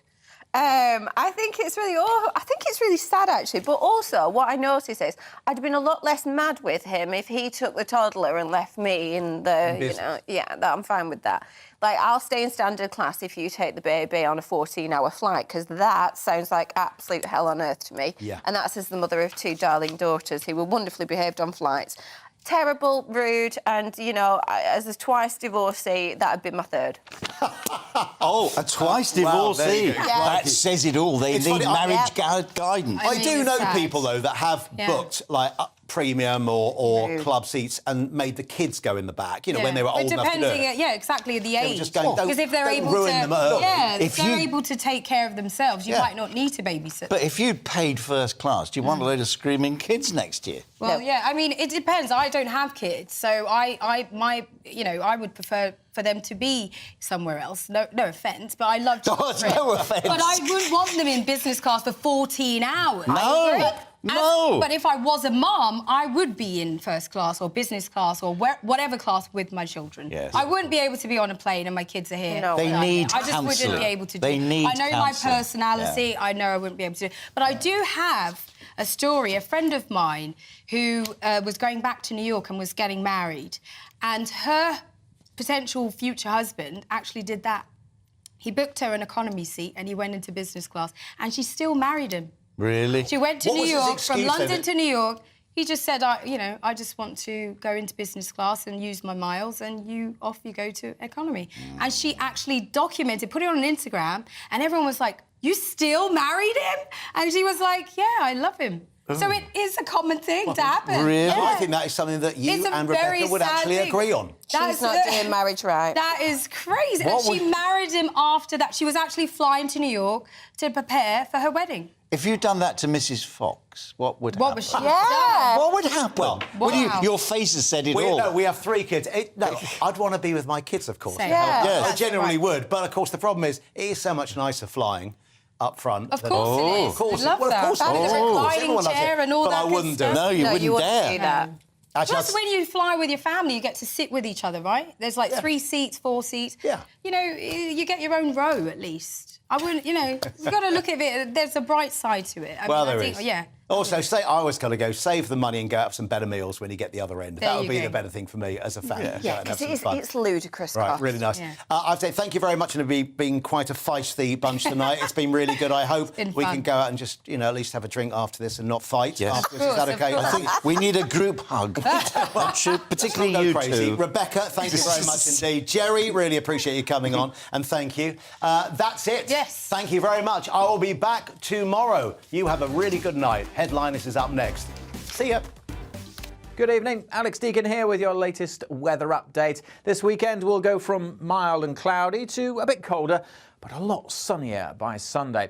Most of us will be dry for much of the weekend, but there will be some rain around tomorrow from this weather front that's slowly but surely approaching. We've got high pressure dominating though, and in between these two weather fronts we've got at the moment quite a lot of mild air, so not too chilly out there for a February evening. A lot of cloud keeping those temperatures up. Some drizzle from that cloud in western areas over coasts and hills, and there's some rain this evening over Shetland, but even that should be easing off as we head towards dawn. A few breaks in the cloud could lead temperatures in the east to drop maybe to 4 or 5 Celsius, but for most we'll stay up at 7 or 8 Celsius, so a pretty mild start to Saturday. A fairly drab start to Saturday as well, a lot of cloud around. But again, apart from a bit of drizzle, most places dry until that weather front arrives, bringing rain into northwest Scotland by lunchtime, trickling down through the central belt early afternoon and spreading across Northern Ireland too. Not a great day across the highlands of Scotland, quite wet and windy here, but elsewhere, further south, most of England and Wales dry. A lot of cloud, but some brightness coming through, and it will be mild, double digits for most. Some of that rain will push into northern England and Wales during Saturday evening, so bear that in mind if you're heading out. That band of rain working southwards and fizzling out, so no more than the odd spot through the early hours of Sunday morning in the south, and then clearer skies and colder air arrives, so are much more likely to have a frost on Sunday morning, certainly from the Midlands northwards in rural spots. But although it will be colder, it is going to be a sparkling day of sunshine for most on Sunday. Some cloud here and there, a bit of a breeze on some North Sea coasts and in the northwest, but for most, light winds, blue skies, lots of sunshine, and we'll soon lose that frost, I suspect. Temperatures up to about average for the time of year, so lower than it has been, but feeling pleasant in the afternoon sunshine.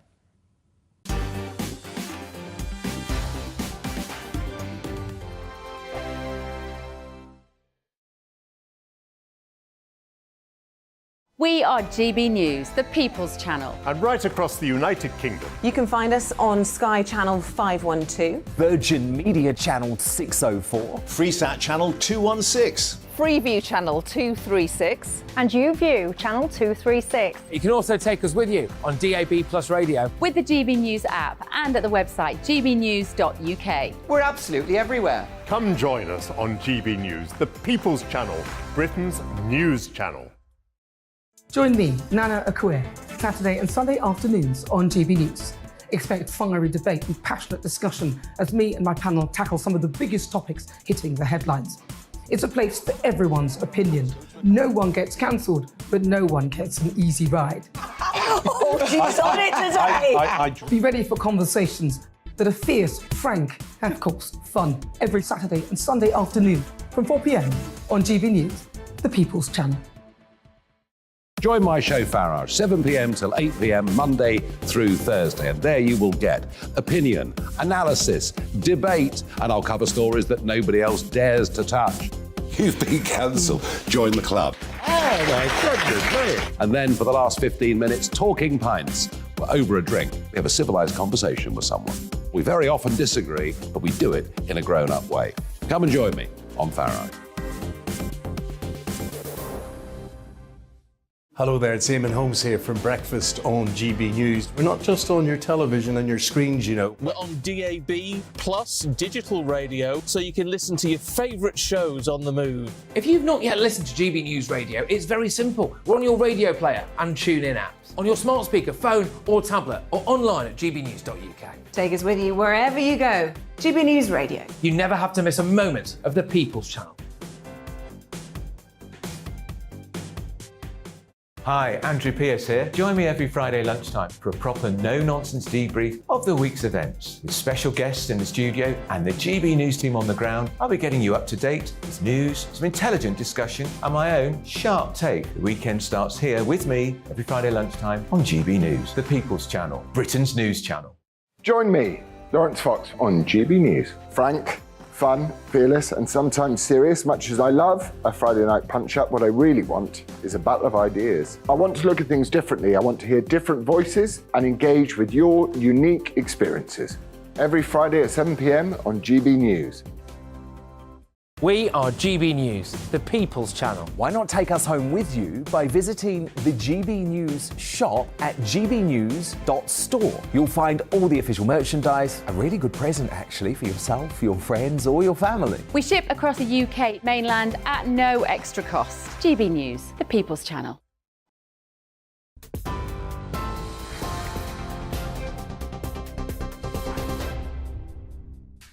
Welcome back to GB News. I'm Aaron Armstrong in the newsroom. Police investigating the disappearance of a missing mother now believe she fell into the River Wire while walking her dog. Nicola Bulley vanished in Lancashire last Friday morning. The investigation is focusing on a 10-minute window between 10 and 20 past 9 that's unaccounted for. The 45-year-old's phone was found on a bench. It was still connected to a work Teams meeting. Her dog was nearby. Superintendent Sally Riley confirms officers have conducted an extensive search of the area, including the 15 kilometres of water from the River Wire to the sea. Our main working hypothesis, therefore, is that Nicola has sadly fallen into the river, that there is no third-party or criminal involvement, and that this is not suspicious, but a tragic case of a missing person. This is particularly important because speculation otherwise can be really distressing for the family and for Nicola's children. U.S. Secretary of State Antony Blinken says the discovery of China's spy balloon over American skies would have undermined his planned visit to Beijing.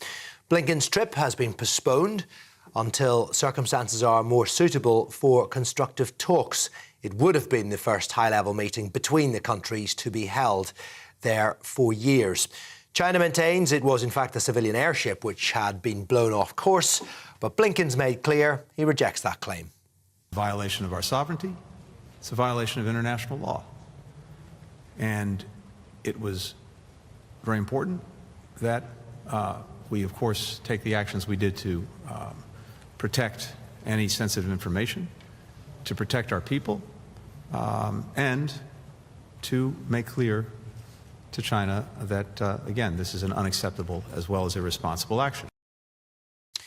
The FTSE 100, the index of the UK's most valuable companies, reached a record high earlier on Friday. It's been driven by a drop in the pound against the dollar and by investors betting that the worst of the economic downturn may have passed. The Bank of England has indicated it believes global inflation may have peaked, with interest rate rises slowing too. It's also been supported by an easing of COVID restrictions in China. Two mysterious Neolithic monuments, which are part of a complex known as the Stonehenge of the North, have been gifted to the nation. The Thornborough-Henge complex near Ripon in North Yorkshire consists of 3 human-made enclosed earth circles, 200 metres in diameter, which may date back to 3500 BC. Well, construction companies have donated 2 of those to Historic England, and the sites will be open to the public free of charge. The Prime Minister, Rishi Sunak, has welcomed its safeguarding and preservation for the nation. TV online and DAB Plus radio. This is GB News. Now it is over to Andrew and headliners.